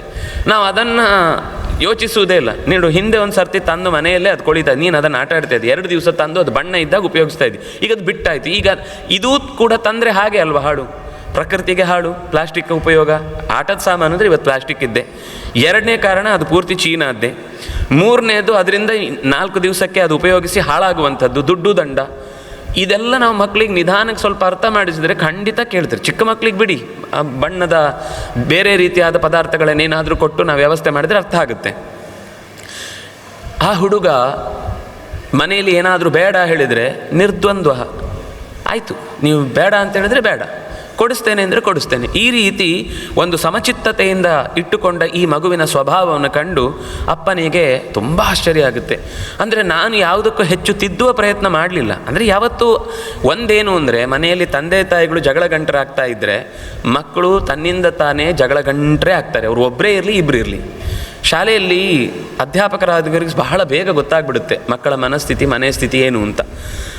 ಅವರನ್ನು ಮಾತಾಡಿ ಒಂದು 10 ನಿಮಿಷದಲ್ಲಿ ಅವ್ರ ಜೊತೆಗೆ ಡೀಲ್ ಮಾಡೋ ಗೊತ್ತಾಗುತ್ತೆ ಈ ಮನೇಲಿ ಏನಿದೆ ವಾತಾವರಣ ಅಂತ. ಅದರಿಂದಾಗಿ ನಾವು ಏನೇ ನಮ್ಮ ಭಿನ್ನ ಅಭಿಪ್ರಾಯ ಇರ್ಬೋದು, ತಂದೆ ತಾಯಿಗಳು, ಅಣ್ಣ ತಮ್ಮಂದರು, ದೊಡ್ಡವರು, ಚಿಕ್ಕಪ್ಪಂದರು, ಅದನ್ನು ಮಕ್ಕಳ ಮುಂದೆ ಮಾತಾಡಬಾರ್ದು. 2 ವಿಷಯ. ಒಂದು, ಅವರ ಮಧ್ಯೆ ಇರುವ ಭಿನ್ನಾಭಿಪ್ರಾಯ ಗೊತ್ತಾಗಬಾರ್ದು. ಇನ್ನೂ ಒಂದು, ನಾವು ಮಾಡೋ ದೊಡ್ಡ ತಪ್ಪು, ಅಧ್ಯಾಪಕರ ಬಗ್ಗೆ ಅವರ ಬಗ್ಗೆ ಏನೇ ತಪ್ಪೇ ಇರಲಿ ಅದನ್ನು ಮಕ್ಕಳ ಎದುರುಗಡೆ ಹಗುರವಾಗಿ ಯಾವತ್ತೂ ಮಾತಾಡಬಾರ್ದು. ನಾವು ಅಧ್ಯಾಪಕರನ್ನು ಹಗುರವಾಗಿ ಮಾತಾಡಿದ ಮೇಲೆ ಮಕ್ಕಳು ಅವರಿಗೆ ಅಯ್ಯೋ ದೊಡ್ಡವ್ರು ಅಂದರೆ ಅವರಿಗೇನು ಅಂದರೆ ನಾನು ಓದಿ ತಿಳಿದು ಇದನ್ನು ಮಾತಾಡಬೇಕು ಅಂತ ಅನ್ನೋದಿಲ್ಲ. ನಮಗೆ ನಾನು ಆ ಶಾಸ್ತ್ರವನ್ನು ಓದಿ ಅಥವಾ ಆ ಸಬ್ಜೆಕ್ಟನ್ನು ತಿಳ್ಕೊಂಡು ನಾನು ಮಾತಾಡ್ತಿರ್ತೇನೆ. ಆದರೆ ಮಕ್ಕಳಿಗೆ ಸಬ್ಜೆಕ್ಟ್ನ ಬಗ್ಗೆನೂ ಏನು ಬೇಡ, ಆ ಟೀಚರ್ ಸರಿ ಇಲ್ಲ, ಅಷ್ಟೇ ತಲೆಯಲ್ಲಿರುತ್ತೆ. ನಾಳೆಯಿಂದ ಆ ಕ್ಲಾಸಲ್ಲಿ ಕೊಡುವಾಗ ಗೌರವನೇ ಇರುವುದಿಲ್ಲ. ಅವ್ರು ಕರೆಕ್ಟಾಗಿ ಒಳ್ಳೆಯ ವಿಷಯ ಹೇಳ್ತಾ ಇದ್ರು, ಯಾವುದೋ ಒಂದು ವಿಷಯದಲ್ಲಿ ಅವ್ರು ಹೇಳಿದ ತಪ್ಪೇ ಆಗಿದ್ರು, ಉಳಿದ ವಿಷಯವನ್ನು ಮಗು ಗ್ರಹಿಸುವುದರಲ್ಲಿ ಅಗೌರವದಿಂದ ಕಳ್ಕೊಳ್ತಾನೆ ಹೋಗುತ್ತೆ, ಪ್ರತಿ ಹಂತದಲ್ಲೂ ಕಳ್ಕೊಳ್ಳುತ್ತೆ. ಅದರಿಂದಾಗಿ ದೊಡ್ಡವರಾಗಿ ನಿಜ ಹೇಳಬೇಕು ಅಂದರೆ ತುಂಬ ನಾವು ಇವತ್ತು ಮಕ್ಕಳ ಬಗೆಗೆ ತುಂಬ ಅಯ್ಯೋ ಹೀಗಾಗ್ತಾ ಇದೆ, ನೆಕ್ಸ್ಟ್ ಜನ್ರೇಷನ್ ಏನಾಗುತ್ತೆ ಅಂತ ಹೇಳೋದ್ರ ಕಾಳಜಿ ತೋರಿಸಿ ಸರಿ ಮಾಡಬೇಕಾದ ಮಕ್ಕಳನ್ನಲ್ಲ, ಪೇರೆಂಟ್ಸ್ಗಳನ್ನು.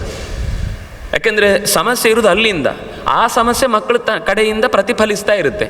ಆದರೆ ಇವನಿಗೆ, ಈ ತಂದೆಗೆ ಯೋಚನೆ ಬರ್ತಾ ಇದೆ, ಗಾಲವ ಯೋಚನೆ ಮಾಡ್ತಾನೆ, ನನ್ನ ಪ್ರಭಾವ ಏನೂ ಇಲ್ಲ, ಆದರೂ ಮಗುವಿನಲ್ಲಿ ಇಷ್ಟು ಸದ್ಗುಣಗಳು ಹೇಗೆ ಬಂದು?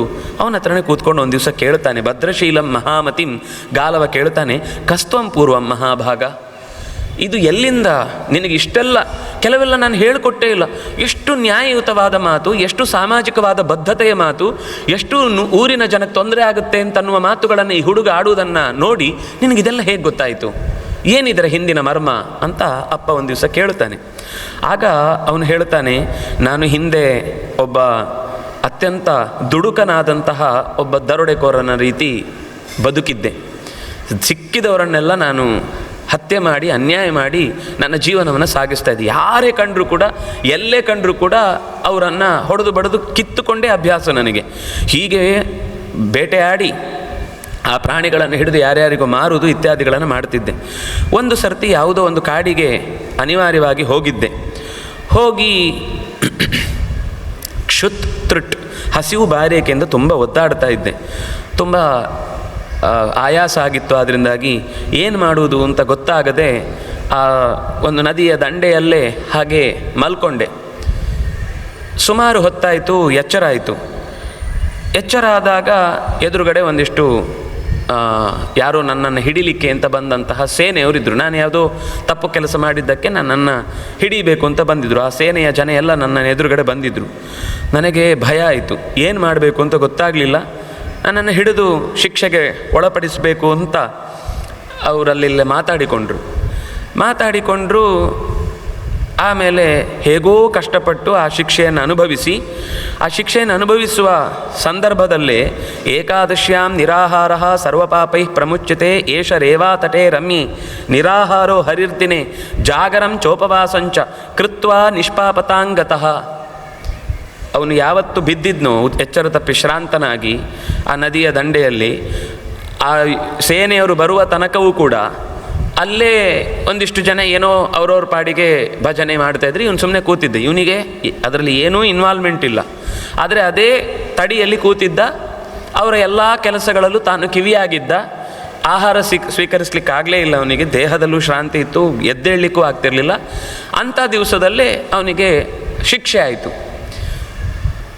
ಶಿಕ್ಷೆ ಆಗಿ ಅವನು ಆ ಒಂದು ದಿವಸ ಇಡೀ ಉಪವಾಸ ಇದ್ದು ಅವನನ್ನು ಮೇಲಿನ ದೇವತೆಗಳನ್ನು ಕರ್ಕೊಂಡು ಹೋಗಬೇಕಲ್ಲ. ಕರ್ಕೊಂಡು ಹೋಗುವಾಗ ಯಮಭಟರನ್ನು ತಡೆದು ವಿಷ್ಣುದೂತರು ಅವನನ್ನು ಕರ್ಕೊಂಡು ಹೋದರು. ಕರ್ಕೊಂಡು ಹೋಗುವಾಗ ಅವರ ನಡುವೆ ಜಗಳ ಆಯಿತು.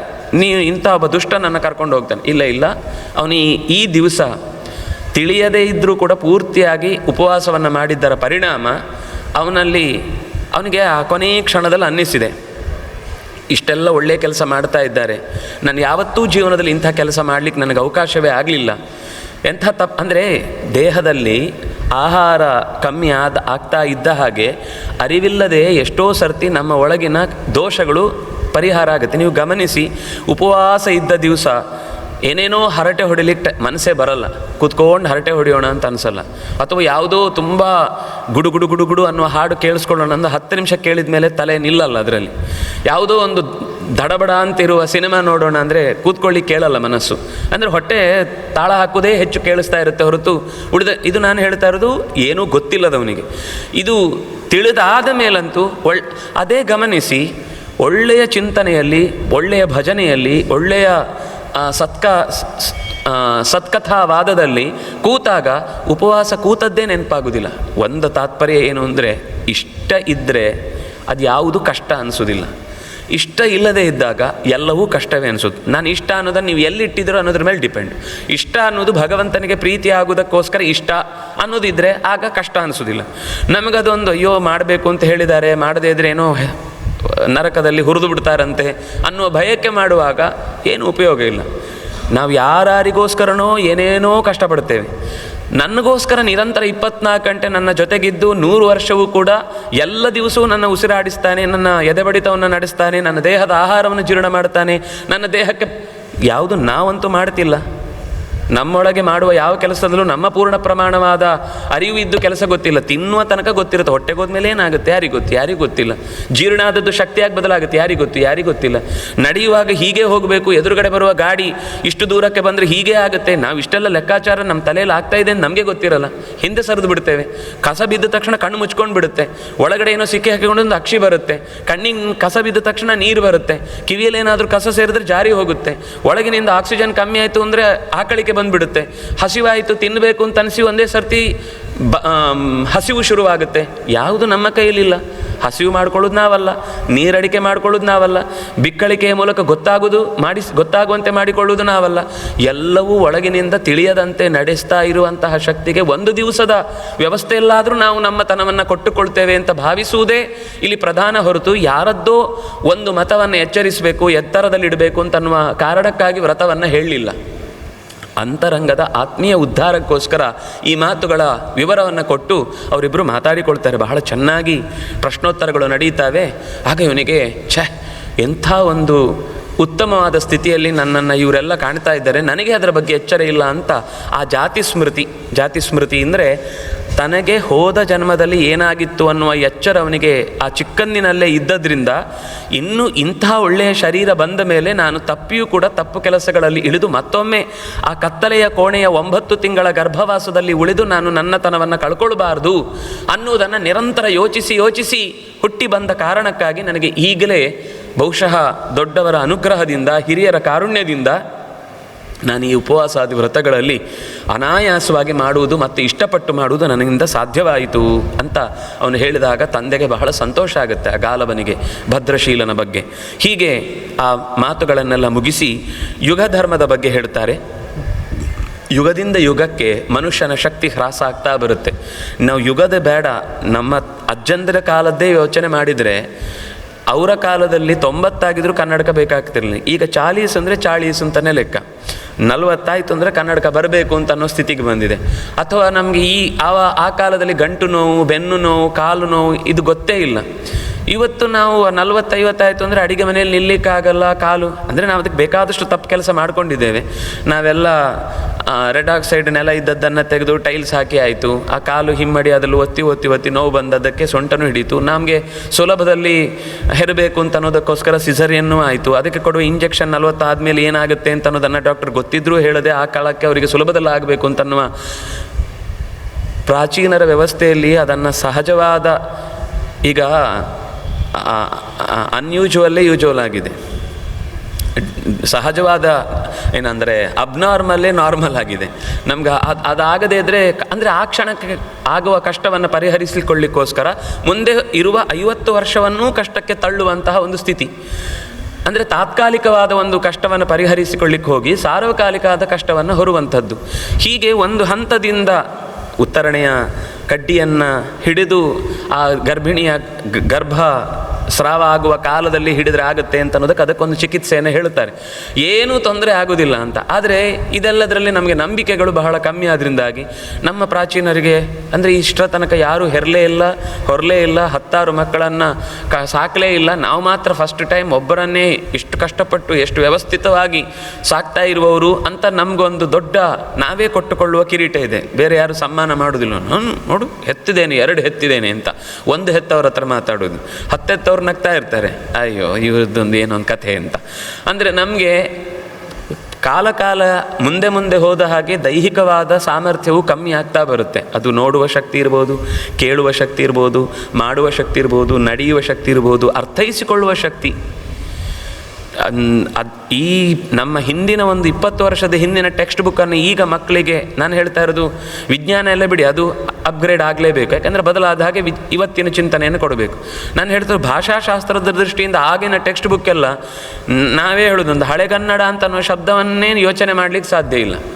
ನಮ್ದು ಇವತ್ತೇನಿದ್ರು ಇಂಗ್ಲಿಡನೋ ಕಂಗ್ಲೀಷೋ ಆಗಿದೆ ಅಷ್ಟೇ. ಅದು ಎಲ್ಲಿ ಬಿಟ್ಟು ಈಚೆ ಬಂದಿದ್ದೇವೆ ಅಂತ ಅನ್ನೋದು ಗೊತ್ತಾಗದಷ್ಟು. ಅಂದರೆ ಆ ರೀತಿ ನಮಗೆ ಇನ್ನೂ ಸ್ವಲ್ಪ ಡೈಲ್ಯೂಟ್ ಮಾಡಬೇಕು, ಇನ್ನೂ ಸ್ವಲ್ಪ ಮಕ್ಕಳಿಗೆ ಕಷ್ಟ ಆಗುತ್ತೆ. ಯಾಕೆಂದರೆ ಆ ಟೆಕ್ಸ್ಟ್ ಬುಕ್ ಮಾಡುವ ಕಮಿಟಿಯಲ್ಲಿ ಇರುವವರಿಗೆ ಗೊತ್ತಿಲ್ಲ ಏನೇನು ಹೇಳಬೇಕು, ಏನೇನು ಬರೀಬೇಕು, ಏನೇನು ನೋಡಬೇಕು. ಯಾಕೆಂದರೆ ಅವರು ಇನ್ಫ್ಲುಯೆನ್ಸಿಂದನೇ ಬಂದರು. ಅವರು ಜಸ್ಟ್ 35 ಪಾಸಾಗಿ ಬಂದವರು, ಯಾವುದೋ ಒಂದು ವ್ಯವಸ್ಥಿತವಾಗಿ ಬಂದವರು. ಅವ್ರಿಗೆ 65 ಗೊತ್ತಿಲ್ಲ ಅನ್ನೋದನ್ನು ಯಾರೂ ಲೆಕ್ಕ ಹಾಕಲ್ಲ. ಅವ್ರಿಗೆ 35 ಗೊತ್ತಿದೆ, ಅದರಿಂದ ಪಾಸಾಗಿದ್ದ ಅನ್ನೋದು ಮಾತ್ರ ಲೆಕ್ಕಕ್ಕಿರುತ್ತೆ. ಅದರಿಂದಾಗಿ ಅವರಿಗೆ ಗೊತ್ತಿರುವ 35ರಲ್ಲಿ 100 ಹೆಂಗೆ ಅಡ್ಜಸ್ಟ್ ಮಾಡೋದು? ಅವರು 35ನ್ನೇ 100 ಪಾಲು ಮಾಡಬೇಕು. ಮತ್ತೆ ಅದರಲ್ಲಿ ಒಬ್ಬ 35ರಲ್ಲಿ ಪಾಸ್ ಆಗ್ತಾನೆ, ಮತ್ತೆ ಅವನು ಮತ್ತೆ ಆ 35ನ್ನು 100 ಪಾಲು ಮಾಡ್ಕೋತಾನೆ. ಯಾಕಂದರೆ 100 ಮಾರ್ಕಿಗೆ ಕೊಡಬೇಕು, ಮತ್ತೆ ಅದು 35ಕ್ಕೆ ಇಳಿಯುತ್ತೆ. ಹೀಗೆ ಇಳಿದು ಡೈಲ್ಯೂಟ್ ಆದದರ ಪರಿಣಾಮ ವಿದ್ಯಾರ್ಥಿಗಳಿಗೆ ಒಂದು ವಿಷಯವನ್ನು ಗ್ರಹಿಸುವ ಶಕ್ತಿಯೂ ಕಾಲದ ದೃಷ್ಟಿಯಿಂದಲೂ ಗೊತ್ತಾಗುತ್ತೆ. 1 ಗಂಟೆ ಕೂಡೋದು, ಈಗ ನೀವು ಕೂಡ್ತೀರಿ, ನೀವು 2.5 ಗಂಟೆ 3 ಗಂಟೆ ಕೂಡ್ತೀರಿ, ಇಲ್ಲಿ ತೊಂದರೆ ಇಲ್ಲ. ಮೊಬೈಲಲ್ಲಿ ಸಾಮಾನ್ಯವಾಗಿ ಗಮನಿಸುವವರು 1 ಗಂಟೆ ಹಿಂದೆಲ್ಲ ಸ್ವಲ್ಪ ಕೂಡೋದಾಗ್ತಿತ್ತು. ಈಗ ಒಂದು ಅರ್ಧ ಗಂಟೆ ಆದರೆ ಪರವಾಗಿಲ್ಲ ಅಂತ ಒಂದು ಈ 2 ವರ್ಷದ ಕೆಳಗಿನ ತನಕ. ಈಗ 5 ನಿಮಿಷ, ಇನ್ನೇನು 1 ನಿಮಿಷದ್ದು ಎಲ್ಲ ಹೇಳಿ ಮುಗಿಸ್ಬೇಕು. ಅಷ್ಟರಲ್ಲಿ ಹೇಳಿದರೆ ನಾವು ಕೇಳ್ತೀವಿ, ಇಲ್ಲಾಂದ್ರೆ ಅದು ಮುಂದೆ ಹೋಗ್ತಾ ಇರುತ್ತೆ. ಮೆಸೇಜ್ ಓದುವಾಗಲೂ ಮೋರ್ ಅಂತಿದ್ರೆ ಅದು ಯಾರು ನೋಡಬೇಕು ಅವ್ರು ನೋಡ್ತಾರೆ, ನಮ್ಗೆ ಬೇಡ ಅಂತ. ನಮ್ಗೆ ಆ ಮೇಲಿದ್ದು ಹೆಡ್ಲೈನ್ ಮಾತ್ರ ಗೊತ್ತಾಗಬೇಕು. ಪೇಪರ್ ಓದುವಾಗಲೂ ಎಷ್ಟು ಸರ್ತಿ ನೋಡ್ತೇವೆ ನಾವು, ಅವ್ರು ಹೆಡ್ಲೈನ್ ಮಾತ್ರ ನೋಡೋದು, ಉಳಿದಿದ್ದೆಲ್ಲ ಓದಲಿಕ್ಕೆ ಅಷ್ಟೆಲ್ಲ ಯಾರು ಓದ್ತಾರೆ, ನಮ್ಗೆ ವಿಷಯ ಗೊತ್ತಾಗಬೇಕು ಅಷ್ಟೇ. ಅಂದರೆ ನಾವೆಲ್ಲ ಸುಲಭದಲ್ಲಾಗಬೇಕು, ಬೇಗ ಆಗಬೇಕು, ದೊಡ್ಡದಾಗಬೇಕು, ಯಾವುದು ಸರಿಯಾಗಬೇಕು, ಹೆಚ್ಚಾಗಬೇಕು, ಅದನ್ನು ವ್ಯವಸ್ಥಿತವಾಗಬೇಕು ಅಂತ ಅನ್ನೋ ಯೋಚನೆಯಲ್ಲಿ ನಾವಿಲ್ಲ. ಅಂತಹ ಒಂದು ಯುಗದ ಧರ್ಮ ಬದಲಾಗ್ತಾ ಇದೆ ಅನ್ನೋದನ್ನು ಅವರು ಹೇಳಿದರು, ನಾವು ಅನುಭವಿಸ್ತಾ ಇದ್ದೇವೆ. ಅಂತಹ ಇದು ನಮಗೆ ಭೀಮಸೇನನ ಮತ್ತು ಹನುಮಂತನ ಕಥೆಯಲ್ಲಿ ಗೊತ್ತಾಗುತ್ತೆ. ಈ ಕಥೆಯ ಬಗ್ಗೆ ಬಹಳ ಜನಕ್ಕೆ ಅದರ ಉದ್ದೇಶ ಏನು ಅಂತ ಗೊತ್ತಾಗಲಿಲ್ಲ. ಭೀಮಸೇನ ಹನುಮಂತನನ್ನು ಎದುರಿಸಿ ಬಾಲವನ್ನು ಎತ್ತಲಿಕ್ಕಾಗಲಿಲ್ಲ. ಕೊನೆಗೆ ಇಬ್ಬರು ಪರಸ್ಪರ ಮಾತಾಡಿಕೊಂಡು ಅವನು ಸೌಗಂಧಿಕ ಪುಷ್ಪವನ್ನು ತಂದ ಅಂತ. ಆದರೆ ಇಡೀ ಕಥೆಯ ಸಾರ ಏನು ಅಂದರೆ, ಒಂದು ಯುಗದ ಹನುಮಂತ ತಾನೇ ಇನ್ನೊಮ್ಮೆ ಮತ್ತೊಂದು ರೂಪದಿಂದ ಬಂದಾಗಲೂ ಅದರ ಎರಡರ ನಡುವೆ ಅತ್ಯಂತ ಅಂತರ ಇರುತ್ತೆ. ಆಂತರಿಕವಾಗಿ ಇಲ್ಲದೇ ಇರ್ಬೋದು, ಆದರೆ ಬಾಹ್ಯಿಕವಾಗಿ ದೇಹದ ದೃಷ್ಟಿಯಿಂದ ಇರ್ಬೋದು, ತೋರ್ಪಡಿಸುವ ಶಕ್ತಿಯ ದೃಷ್ಟಿಯಿಂದ ಇರ್ಬೋದು, ಅರಿಕೆ ಮಾಡಿಕೊಳ್ಳುವಂತಹ ಮೇಧಾಶಕ್ತಿಯ ವಿಷಯದಲ್ಲಿರ್ಬೋದು, ಅಂತರ ಖಂಡಿತ ಬರುತ್ತೆ ಅನ್ನೋದನ್ನು ತಿಳಿಸ್ಲಿಕ್ಕೋಸ್ಕರ ಒಬ್ಬನೇ ಎರಡಾಗಿ ಕಾಲದ ವ್ಯತ್ಯಾಸವನ್ನು ದೇಹದ ಮೂಲಕ ಅಥವಾ ಸಿಚುವೇಶನ್, ಅಂದರೆ ಆ ಕಾಲದಲ್ಲಿ ರಾಜಕೀಯ ವ್ಯವಸ್ಥೆಯನ್ನು ಹೇಗೆ ನಿರ್ವಹಣೆ ಮಾಡ್ತಿದ್ರು ಹಾಗೆಯೇ ಇವತ್ತು ಮಾಡ್ತೇನೆ ಅಂದರೆ ಆಗೋದಿಲ್ಲ. ಸುಮ್ಮನೆ ಬಡ್ಕೊಳ್ತಾ ಇರ್ತಾರೆ, ಮನುವಾದ. ಹಾಗಂದರೆ ಮನುಸ್ಮೃತಿಯ ಮೊದಲ ಶ್ಲೋಕವನ್ನು ಓದಿರಲ್ಲ, ಅದರಲ್ಲಿ ಏನು ಹೇಳಿದೆ ಅನ್ನೋದು ಖಂಡಿತ ಗೊತ್ತಿರಲ್ಲ. ಯಾರೋ ಒಬ್ಬರು ಬೈದರು ಅಂತ ಅನ್ನೋದು ಅಷ್ಟೇ ತಲೆಯಲ್ಲಿ ಇಟ್ಕೊಂಡು ನಿರಂತರ ಬೈತಾ ಇರ್ತಾರೆ. ವಸ್ತುತಃ ಅದು ಆ ಕಾಲದ ಸಂದರ್ಭಕ್ಕೆ ಬೇಕಾದ ಕೆಲವು ಮಾತುಗಳನ್ನು ಹೇಳಿರುತ್ತೆ. ಅದು ಎಲ್ಲ ಕಾಲಕ್ಕೂ ಸಂಬಂಧಿಸಿದ್ದಲ್ವೇ ಅಲ್ಲ. ಹೇಗೆ ಸ್ವಾತಂತ್ರ್ಯ ಕಾಲದಲ್ಲಿರುವ ಸಂವಿಧಾನದ ಮಾತುಗಳೇ ಇವತ್ತು ಎಷ್ಟೋ ತಿದ್ದುಪಡಿಗೊಳಗಾಗಿ ಇವತ್ತೊಂದು ಬೇರೆಯದೇ ಮುಖವನ್ನು ಪಡೆದಿದೆ ಅಂತ ಅನ್ನೋದು ಎಲ್ಲರಿಗೂ ಸ್ವಲ್ಪ ಯೋಚನೆ ಮಾಡಿದರೆ ಅರ್ಥ ಆಗುವ ಸಂಗತಿ. ನೀವು ಹಾಗೆ ಮಾಡಿದ್ದು ಅದು ಚೇಂಜ್ ಆಯಿತು, ಬದಲಾಯಿತು, ವ್ಯತ್ಯಾಸ ಆಯಿತು, ಇನ್ನೇನು ಆಯಿತು, ಕಾಲಕ್ಕೆ ಬದಲಾಗಲಿಲ್ವಾ? ಹಾಗೆ ಯುಗ ಧರ್ಮಕ್ಕೆ ಬೇರೆ ಬೇರೆ ಸ್ಮೃತಿಗಳನ್ನು ಹೇಳುತ್ತಾರೆ. ಎಲ್ಲ ಯುಗ ಧರ್ಮಕ್ಕೂ ಒಂದೇ ಥರದ ಸ್ಮೃತಿಯನ್ನು ಹೇಳಲ್ಲ.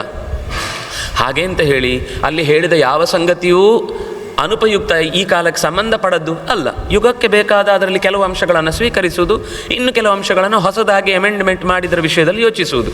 ಅಂದರೆ ಇದು ನಮಗೆ ಪೂರ್ವಜರಿಗೆ ಇದರ ಬಗ್ಗೆ ಚೆನ್ನಾಗಿ ಶಿಕ್ಷಣದಲ್ಲೇ ಅರಿವು ಕೊಡ್ತಾ ಇದ್ರು. ಅದರಿಂದಾಗಿ ಜನ್ರೇಷನ್ ಗ್ಯಾಪ್ ಬೆಳೀತಿರಲಿಲ್ಲ.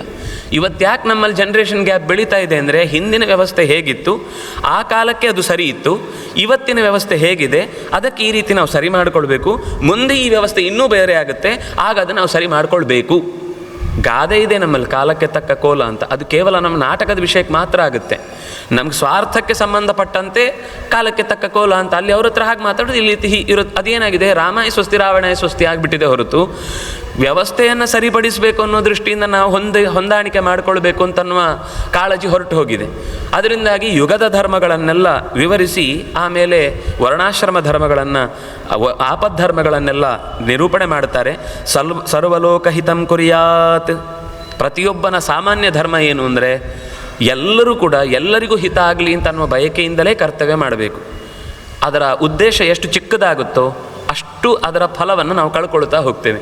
ಅದರ ಉದ್ದೇಶ ಎಷ್ಟು ದೊಡ್ಡದಾಗುತ್ತೋ ನಾವು ಅಂದ್ಕೊಳ್ಳೋದೇನು ಅಂದರೆ, ನಮಗೆ ಈ 100 ರೂಪಾಯಿಯನ್ನು ಒಬ್ಬನಿಗೆ ಕೊಟ್ಟರೆ 100 ರೂಪಾಯಿ ಸಿಗುತ್ತೆ, ಅಲ್ಲಿ ಕರೆಕ್ಟ್. ಅದನ್ನು 100 ಜನಕ್ಕೆ ಹಂಚಿದರೆ 1 ರೂಪಾಯಿ ಆಗುತ್ತೆ.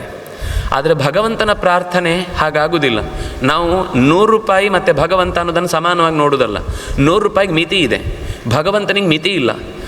ಭಗವಂತನ ಹತ್ರ ನಾವು ಪ್ರಾರ್ಥನೆ ಮಾಡುವಾಗ ನನಗೊಳ್ಳೇದಾಗಲಿ ಅಂತ ಕೇಳುವಾಗ ಏನು ಫಲ ಇದೆಯೋ, ನಮ್ಮೆಲ್ಲರಿಗೂ ಒಳ್ಳೇದಾಗಲಿ ಅಂತ ಕೇಳುವಾಗ ನನಗೆ ಸಿಗುವ ಫಲದಲ್ಲಿ ಯಾವುದೂ ಕೊರತೆ ಆಗೋದಿಲ್ಲ, ಬೋನಸ್ಸು ಇದೆ. ಯಾಕಂದರೆ ಎಲ್ಲರಿಗೂ ಒಳ್ಳೆಯದಾಗಲಿ ಅಂತ ಕೇಳಿದರೆ ಪುಣ್ಯ, ಮತ್ತು ಅದರಲ್ಲಿ ಎಲ್ಲರಲ್ಲೂ ನಾನೂ ಒಬ್ಬನಾಗಿದ್ದೇನೆ, ಅದರಿಂದಾಗಿ ನನಗೆ ಒಳ್ಳೆಯದಾಗಬೇಕು ಅಂತನ್ನುವ ಅಂಶದಕ್ಕೂ ಸಿಗಬೇಕಾದ ಪುಣ್ಯ, ಎರಡೂ ಸೇರಿ ಹೆಚ್ಚು ಒಳ್ಳೆಯದಾಗುತ್ತೆ. ಅದನ್ನೇ ಋಷಿಗಳು ಲೋಕಾ ಸಮಸ್ತ ಸುಖಿನೋ ಭವಂತು ಹೇಳಿದ್ರಿಂದ ಅವರು ಋಷಿಗಳಾದರು. ಎಲ್ಲರಿಗೂ ಒಳ್ಳೆಯದಾಗಲಿ ಅಂತ ಯಾರು ಹೆಚ್ಚು ಹೆಚ್ಚು ಯೋಚಿಸ್ತಾನೋ ಅವನು ದೊಡ್ಡವನಾಗ್ತಾ ಹೋಗ್ತಾನೆ. ಇದು ಒಟ್ಟು ಇಡೀ ಈ ಧರ್ಮದ ವಿವೇಚನೆಯನ್ನು ಮಾಡುವ ಧಾರಣೆ ಮಾಡುತ್ತೆ ಯಾವುದೋ ಅದು ಧರ್ಮ ಅಂತ. ಎಲ್ಲರನ್ನೂ ಧರಿಸಲಿಕ್ಕೆ ಜೀವನ ಶೈಲಿ ಅಂತ ಅರ್ಥ. ಒಂದು ಅರ್ಥದಲ್ಲಿ ಧರ್ಮ ಅಂತ ಬಂದಾಗ ನೂರಾರು ಅರ್ಥ ಇದೆ. ಅದನ್ನು ರಿಲಿಜನ್ ಅನ್ನೋ ಒಂದು ಸಣ್ಣ ಶಬ್ದದಲ್ಲಿ ತುರುಕ್ಲಿಕ್ಕೆ ಸಾಧ್ಯವೇ ಇಲ್ಲ, ಮತ್ತು ಅದಕ್ಕೆ ನ್ಯಾಯ ಒದಗಿಸ್ಲಿಕ್ಕೆ ಆಗೋದಿಲ್ಲ. ನೀವು ಎಷ್ಟು ಎಕ್ಸ್ಪ್ಲೇನ್ ಮಾಡಿದರೂ ಅದು ಮುಗಿದೋಯ್ತು, ಅದಕ್ಕೆ ಆ ಶಬ್ದಕ್ಕೆ ಬಲವೇ ಇಲ್ಲ.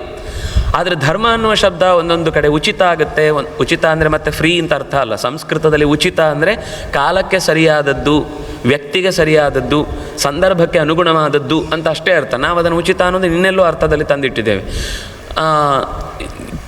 ಧರ್ಮ ಅನ್ನುವ ಶಬ್ದ ಅದು ಕೆಲವೊಂದು ಕರ್ತವ್ಯ. ನನ್ನ ಧರ್ಮ ನಾನು ಮಾಡಿದ್ದೇನೆ, ಅಮ್ಮ ಧರ್ಮ ಮಾಡಿ ಅಂದರೆ ಏನಾದರೂ ದಾನ ಮಾಡಿ ಅಂತ ಅರ್ಥ.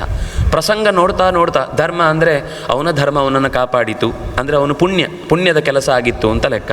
ಹೀಗೆ ನೂರಾರು ರೀತಿಯ ಮುಖಗಳನ್ನು ಧರ್ಮ ಶಬ್ದದಿಂದ ನಿರೂಪಣೆ ಮಾಡುವುದಾದ್ರಿಂದ ಎಲ್ಲದರ ಸಾರ ಏನು ಅಂದರೆ ಭಗವಂತನ ನೆನಪಿಗೆ ಕಾರಣವಾಗುವಂಥದ್ದು ಧರ್ಮ, ಭಗವಂತನ ಮರೆವಿಗೆ ಕಾರಣವಾಗುವಂಥದ್ದು ಅಧರ್ಮ ಅಂತ ಹೀಗೆ ಹೇಳಿ ಮುಂದೆ ಆ ಧರ್ಮದ ಅನೇಕ ಮುಖಗಳನ್ನೆಲ್ಲ ಈ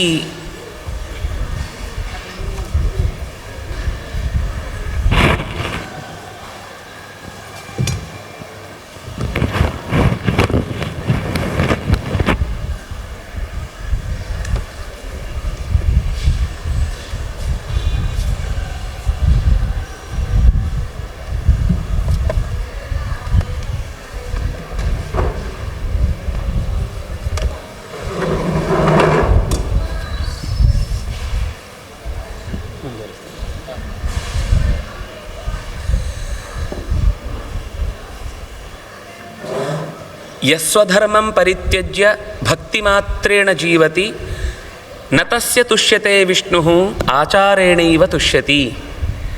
ಭಕ್ತಿ ಮಾಡ್ತೇನೆ, ಆದರೆ ಉಳಿದ ಆಚರಣೆಗಳ ವಿಷಯದಲ್ಲಿ ಎಲ್ಲೆಲ್ಲೋ ಜಾರಿದ್ರೂ ತೊಂದರೆ ಇಲ್ಲ. ನಮ್ಮ ಸ್ವಧರ್ಮ ಆಗಿದ್ದು ಅದನ್ನು ಕೃಷ್ಣನು ಶ್ರೇಯಾನ್ ಸ್ವಧರ್ಮ ವಿಗುಣ, ಒಂದು ವೇಳೆ ಗುಣದಲ್ಲಿ ಸ್ವಲ್ಪ ಹೆಚ್ಚು ಕಮ್ಮಿ ಇದ್ದಾಗಲೂ ಅದು ಸ್ವಧರ್ಮ ಆಗಿದೆ, ಅದು ಶ್ರೇಯಾನ್. ಸ್ವನುಷ್ಠಿತಾತ್ ಪರಧರ್ಮಾತ್, ಯಾಕೆಂದರೆ ತುಂಬ ಚೆನ್ನಾಗಿ ಆಚರಣೆ ಮಾಡಿಯೂ ಇನ್ನೊಬ್ಬರ ಎರಡು ಸಮಸ್ಯೆ. ಒಂದು, ಅವನ ಧರ್ಮವನ್ನು ನಾವು ಆಚರಿಸಿದ್ರಿಂದ ಆ ಉದ್ಯೋಗವನ್ನು ನಾವು ಕಸಿದ ಹಾಗೆ, ನಮ್ಮ ಉದ್ಯೋಗವನ್ನು ನಾವು ಮಾಡದೇ ಇರುವುದರಿಂದ ಆ ಉದ್ಯೋಗದಿಂದ ಆಗಬೇಕಾದ ಫಲವನ್ನು ಸಮಾಜವನ್ನು ಕಳೆದುಕೊಳ್ಳುವ ಹಾಗೆ ಮಾಡಿದ್ದು. ಇದು ಎರಡೂ ರೀತಿಯ ದೋಷ ಇರುವುದರಿಂದಾಗಿ ಭಕ್ತಿ ಅನ್ನೋದು ಬೇಕು ಎಷ್ಟೋ ಅಷ್ಟೇ ಅದಕ್ಕೆ ಸಂಬಂಧಪಟ್ಟ ನನ್ನ ಧರ್ಮವನ್ನು ನಾನು ಒಬ್ಬ ಅಧ್ಯಾಪಕನಾಗಿ ನನ್ನ ಅಧ್ಯಾಪಕ ವೃತ್ತಿಗೆ ಅಷ್ಟು ಗೌರವ ಕೊಟ್ಟು ಭಗವಂತನ ಚಿಂತನೆಯಲ್ಲಿ ತೊಡಗಿದರೆ ಮಾತ್ರ ಅದು ಪೂರ್ಣವಾದ ಕಾರ್ಯ ಆಗುತ್ತೆ. ನನ್ನ ಕೆಲಸ ಬಿಟ್ಟು ನಾನು ಇನ್ನೇನೋ ಬೇರೆ ರೀತಿಯಿಂದ ಭಾರಿ ಅಂದರೆ ನಮ್ಗೆ ಯಾವುದರಿಂದ ಹೆಸರು ಬರುತ್ತೋ, ಯಾವುದರಿಂದ ದುಡ್ಡು ಬರುತ್ತೋ, ಯಾವುದರಿಂದ ಇನ್ನೇನಾಗುತ್ತೋ ಅದು ದೊಡ್ಡದು ಅಂತನೋ ಒಂದು ತಪ್ಪು ಕಲ್ಪನೆ ಶಾಸ್ತ್ರದ ಹಿನ್ನೆಲೆ ಇಲ್ಲದೆ ಇರುವುದರಿಂದ ಬಂದದ್ದಿದೆ. ಆದರೆ ಅದನ್ನು ಇಲ್ಲಿ ಸನಕರು ನಾರದರಿಗೆ ಉಪದೇಶ ಮಾಡುವಾಗ ಆ ಮಾತುಗಳ ಬಗ್ಗೆ ಅನೇಕ ಚಿತ್ರಣಗಳನ್ನು ನಮ್ಮ ಮುಂದೆ ಇಡ್ತಾರೆ. ಸ್ವಧರ್ಮಹೀನ ಭಕ್ತಿಶ್ಚ ಪ್ರಕೃತ ಇತ್ಯೇವ ಪ್ರಕೀರ್ತಿತ. ಎಷ್ಟೇ ಮಾಡಿಯೂ ಧರ್ಮದ ವ್ಯವಸ್ಥೆಯ ಅಂದರೆ ನನ್ನ ಕರ್ತವ್ಯ ಅಂತ ಅರ್ಥ. ಸ್ವೇ ಕರ್ಮಣಿ, ನನ್ನ ಕರ್ತವ್ಯ. ಅದು ಪಾತ್ರೆ ತೊಳೆಯುವುದು ಇರಬಹುದು, ಪ್ರಧಾನಿಯಾಗಿ ಕರ್ತವ್ಯ ನಿರ್ವಹಿಸುವುದು ಇರ್ಬೋದು. ನಮ್ಮ ತಲೆಯಲ್ಲಿ ಏನು ಅಂದರೆ ದೇವರ ಒಳಗೆ ಕೂತು ಮಾಡಿದ ಕರ್ಮ ದೊಡ್ಡದು, ಹೊರಗಡೆಯಿಂದ ನಾನು ಭತ್ತ ಕುಟ್ಟಿ ಅದನ್ನು ನಿವೇದನೆಗೆ ತಂದಿಟ್ಟ ಕೆಲಸ ಚಿಕ್ಕದು ಅಂತ. ಖಂಡಿತ ಅದನ್ನು ನಿನ್ನೆಯ ಮಾತಿನಲ್ಲಿ ಒಂದು ಬಂತು. ಒಬ್ಬ ಧನಿಕನಾದವನು ಅತ್ಯಂತ ಗಟ್ಟಿಮುಟ್ಟಾದ ಕಲ್ಲುಗಳಿಂದ ಕೂಡಿದಂಥ ಮೆಟ್ಟಲುಗಳುಳ್ಳ ತಟಾಕವನ್ನು ಕಟ್ಟಿಸುವುದು ಒಂದೇ, ಒಬ್ಬ ಅತ್ಯಂತ ಬಡವನಾದವನು ಒಂದು ಸಣ್ಣ ಮಣ್ಣಿನ ಹೊಂಡ ತೆಗೆದು ಎಲ್ಲರಿಗೂ ಮಡುವಿನಂತೆ ನೀರು ಸಿಗುವ ವ್ಯವಸ್ಥೆ ಮಾಡಿದರೂ ಎರಡಕ್ಕೂ ಸಿಗುವ ಫಲ ದೈವ ಕೊಡುವುದು ಒಂದೇ ಅಂತ. ಯಾಕೆಂದರೆ ದೇವರು ಪರ್ಸೆಂಟೇಜ್ ನೋಡೋದು ಹೊರತು ಅವನ ವ್ಯವಸ್ಥೆಯಲ್ಲಿ ಅವನಿಗೆ ಎಷ್ಟು ಶ್ರಮ ಹಾಕಬಹುದಿತ್ತೋ ಅಷ್ಟು ಶ್ರಮದಲ್ಲಿ ಎಷ್ಟನ್ನು ವಿನಿಯೋಗಿಸಿದ್ದಾನೆ ಅಂತ ಅನ್ನೋದನ್ನು ನೋಡುವುದು ಹೊರತು ಪ್ರಮಾಣದಲ್ಲಿ ಎಷ್ಟು ಹಾಕಿದ್ದಾನೆ. ನಮಗೆ ಸಾಮಾನ್ಯ ಹೊರಗಿನ ವ್ಯವಸ್ಥೆಯಲ್ಲಿ ದೊಡ್ಡ ಪ್ರಮಾಣ ಕೊಟ್ಟವರನ್ನು ಕಲ್ಲಿನಲ್ಲಿ ಕೆತ್ತಿಸ್ತೇವೆ, ಕಮ್ಮಿ ಇಟ್ಕೊಂಡ್ರೆ ಅವನನ್ನು ಬಿಟ್ಟು ಬಿಡ್ತೇವೆ, ಅವನಿಗೊಂದು ಪಂಚಕಜ್ಜಾಯ ಕೊಟ್ಟು ಕಳಿಸ್ತೇವೆ ಅಂತ ಅನ್ನೋ ವ್ಯವಸ್ಥೆ ನಮಗೆ ಅದನ್ನು ಅಳಿಲಿಕ್ಕೆ ಬರುವುದಿಲ್ಲ ಅನ್ನುವ ದೃಷ್ಟಿಯಿಂದ. ಆದರೆ ಭಗವಂತ ಅಳಿಯುವಾಗ ಅದನ್ನು ಲೆಕ್ಕಕ್ಕೆ ತೆಗೆದುಕೊಳ್ಳುವುದಿಲ್ಲ. ನಾವು ಎಷ್ಟು ದೊಡ್ಡವರು ಅಂತ ಹೊರಗಡೆಯಿಂದ ತೋರಿಸಿಕೊಳ್ಳುವ ಪ್ರಯತ್ನ ಮಾಡ್ತೇವೋ, ದೇವರ ವಿಷಯದಲ್ಲಿ ನಾವು ಅಷ್ಟು ಚಿಕ್ಕವರಾಗ್ತಾ ಇರ್ತೀವಿ. ದೇವರನ್ನು ನಾವು ಉಪಯೋಗಿಸ್ಕೊಳ್ಬೇಕು ಯಾವುದಕ್ಕೆ ಅಂದರೆ, ನಾವು ದೊಡ್ಡವರಾಗಲಿಕ್ಕೆ ಅಂದರೆ ಹೊರಗಡೆಯಿಂದ ಅಲ್ಲ, ಒಳಗಡೆಯಿಂದ. ಈ ದೃಷ್ಟಿಯಲ್ಲಿ ಧರ್ಮ ಅನ್ನೋದನ್ನು ಬಿಟ್ಟು ಉಳಿದನ್ನು ಎಷ್ಟು ಕರ್ತವ್ಯಗಳನ್ನು ನಿರ್ವಹಿಸಿದರೂ ಅವನು ಚಿಕ್ಕವನಾಗ್ತಾ ಹೋಗ್ತಾನೆ ಅಂತ ಹೀಗೆ ಹೇಳಿ ಮುಂದೆ ಒಂದು ಚೆನ್ನಾಗಿರುವ ಭಗವಂತನ ಸ್ತೋತ್ರವನ್ನು ಹೇಳ್ತಾ ಏನೇನು ಮಾಡು ನೀನು ಅಂತ ಉಪದೇಶ ಮಾಡ್ತಾ ಹೋಗ್ತಾನೆ. ನಮಗಿದೆಲ್ಲೋ ಬೇರೆ ಕಡೆಯಿಂದ ಕೇಳಿಸಿದ ಹಾಗೆ ಅನಿಸುವಂಥದ್ದು. ತ್ಯಜ ದುರ್ಜನ ಸಂಸರ್ಗಂ ಭಜ ಸಾಧು ಸಮಾಗಮಂ ಕುರು ಪುಣ್ಯ ಮಹೋರಾತ್ರಂ ಸ್ಮರ ವಿಷ್ಣುಂ ಸನಾತನಂ ಕುರು ಪೂಜಾಂ ಮಹಾವಿಷ್ಣೋ ಯಾಹಿ ಶಾಂತಿಂ ಅನುತ್ತಮಂ ಅಂತ ನಾವು ಸ್ಮರ ಕೃಷ್ಣಂ ಭಜ ಹರಿಂ ನಮ ವಿಷ್ಣುಂ ಶ್ರಯಾಚ್ಯುತಂ ಅನ್ನುವ ಮಾತು ವೇದವ್ಯಾಸರ ಸ್ಫೂರ್ತಿ ಅನ್ನೋದಕ್ಕೋಸ್ಕರ ನಾನು ಈ ಮಾತು ನೆನಪಿಸಿಕೊಂಡೆ. ಬಿಡಬೇಕು ಯಾವಾಗಲೂ ದುಷ್ಟರ ಅಂದರೆ ಸಜ್ಜನ ಸಂಘ ನಾನು ಮಾಡ್ತೇನೆ. ದೇವರ ಹತ್ರ ಆಣೆ ಇಡುವಾಗ ನನಗೆ ಸಜ್ಜನ ಸಂಘ ಮಾಡಲಿಕ್ಕೆ ಖಂಡಿತ ಇಷ್ಟ ಇದೆ, ಆದರೆ ದುರ್ಜನ ಸಂಘ ನೀನು ಬಿಡಿಸ್ಬೇಕು. ಎನಗೂ ಆಣೆ ರಂಗ ನಿನಗೂ ಆಣೆ. ಏನು ನಮ್ಮ ನಡುವೆ ಒಂದು ಕಮಿಟ್ಮೆಂಟು ಅಂದರೆ, ನಾನು ಒಳ್ಳೆಯ ಚಿಂತನೆಯನ್ನು ಮಾಡಲಿಕ್ಕೆ ತಯಾರಿರ್ತೇನೆ, ಆದರೆ ಕೆಟ್ಟ ಚಿಂತನೆಗಳ ಸಂಪರ್ಕವನ್ನು ನನಗೆ ಬಿಡಿಸುವ ಶಕ್ತಿಯನ್ನು ನೀನು ಕೊಡು. ಯಾಕೆಂದರೆ ನಾನು ಮಾಡ್ತೇನೆ ಅಂತ ಅನ್ನೋದೇ ಸುಳ್ಳಲ್ವಾ? ನಿರ್ಮಮಃ ಅಂತಂದಾಗ ನನ್ನದು ನಾನು ಅನ್ನುವ ಎಚ್ಚರ ಇದು ಹೇಳುವುದು ಬಹಳ ಸುಲಭ, ಆದರೆ ನಾನು ಅನ್ನುವ ನೆನಪು ಪ್ರತಿ ಕೆಲಸದ ಜೊತೆಗೂ ಅಂಟಿಕೊಂಡಿದ್ದಾಗ ಇದರ ಹಿಂದೆ ಅನೇಕ ಅಧಿಷ್ಠಾನಂ ತಥಾಕರ್ತ ಕರಣಂಚ ಪೃಥಗ್ವಿಧಂ ವಿವಿಧಾಶ್ಚ ಪೃಥಕ್ ಚೇಷ್ಟಾ ದೈವಂ ಚೈವಾತ್ರ ಪಂಚಮಂ ಅನ್ನುವ ನೆನಪು ಯಾವಾಗಲೂ ಇದ್ದಾಗ ಇದರಲ್ಲಿ ನಾನು ಒಂದು ಪಾರ್ಟ್ ಅಷ್ಟೇ. ಅದರಿಂದಾಗಿ ಉಳಿದ ಎಲ್ಲ ಕ್ರಿಯೆಗಳಿಗೆ ಸಂಬಂಧಪಟ್ಟ ಅನೇಕ ಚಟುವಟಿಕೆಗಳಲ್ಲಿ ಸೇರಿಕೊಂಡು ನನ್ನನ್ನು ಭಗವಂತ ಈ ಕೆಲಸದಲ್ಲಿ ತೊಡಗಿಸಿದ್ದಾನೆ ಎನ್ನುವ ಎಚ್ಚರ ಇದ್ದಾಗ ಹುಟ್ಟುವ ಭಕ್ತಿ ಏನಿದೆ ಅದು ಧರ್ಮವನ್ನು ಯಾವತ್ತೂ ತ್ಯಾಗ ಮಾಡುವುದಕ್ಕೆ ಬಿಡುವುದಿಲ್ಲ. ಹಾಗೆ ಭಗವಂತನ ಸೇವೆಯನ್ನು ನೀನು ನಿರಂತರ ಮಾಡು ಅಂತ ಆ ಅಂಶದಲ್ಲಿ ಹೇಳಿ ಒಂದು ಮಾಸೋಪವಾತ ವ್ರತವನ್ನು ಹೇಳಿ, ಲಕ್ಷ್ಮೀನಾರಾಯಣ ವ್ರತ ಅಂತ ಒಂದು ಪ್ರತಿ ಹುಣ್ಣಿಮೆಯ ದಿವಸ ತ್ರಿಕಾಲ ಪೂಜೆಯನ್ನು ಮಾಡಿ ಭಗವಂತನಿಗೆ ಉತ್ತಮವಾದ ನಿವೇದನೆಯನ್ನು ಸಲ್ಲಿಸಿ ಪೂಜೆಯನ್ನು ಮಾಡುವಂತಹ ವ್ಯವಸ್ಥೆಯನ್ನು ಹೇಳ್ತಾರೆ. ಅದರ ಜೊತೆಗೆ ಒಬ್ಬ ಗೃಹಸ್ಥಾಶ್ರಮಿಯಾದವನು ಏನೇನು ಮಾಡಬೇಕು ಅಂತ ಹೇಳುವಾಗ ಆಚಾರ್ಯರು ಇದರ ಬಗ್ಗೆ ಎಲ್ಲ ಸಾರವನ್ನು ತೆಗೆದು ಹೇಳಿದ ಹಾಗೆ ನಮಗೆ ಸಿಗುವಂಥದ್ದು ಅವರು ಕೊಟ್ಟಂತಹ ಅನುಷ್ಠಾನ ವಿವರಗಳಲ್ಲಿ.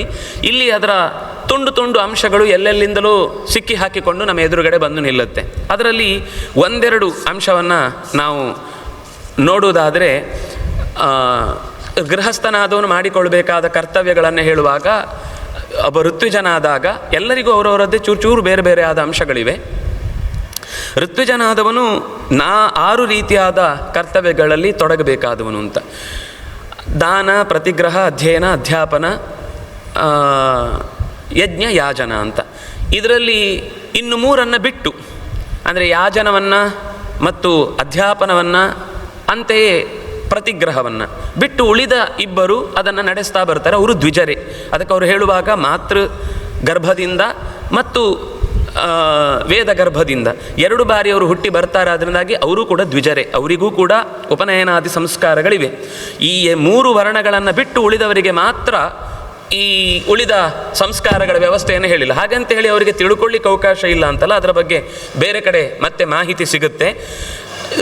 ದಾನವನ್ನು 3 ಜನಕ್ಕೂ ಕೂಡ, ಅಂದರೆ ಋತ್ವಿಜನಾದವನು, ಕ್ಷತ್ರಿಯನಾದವನು, ಉಳಿದ ವ್ಯಾಪಾರ ನಡೆಸುವವನು ಕೂಡ ದಾನ ಮಾಡಬೇಕು ಅಂತ ಹೇಳುವಾಗ ಎಂಥವರಿಗೆ ಮಾಡಬೇಕು ಮತ್ತು ಎಂಥವರಿಗೆ ಮಾಡಬಾರ್ದು ಅಂತ ಒಂದು ದೊಡ್ಡ ಲಿಸ್ಟ್ ಕೊಡ್ತಾರೆ.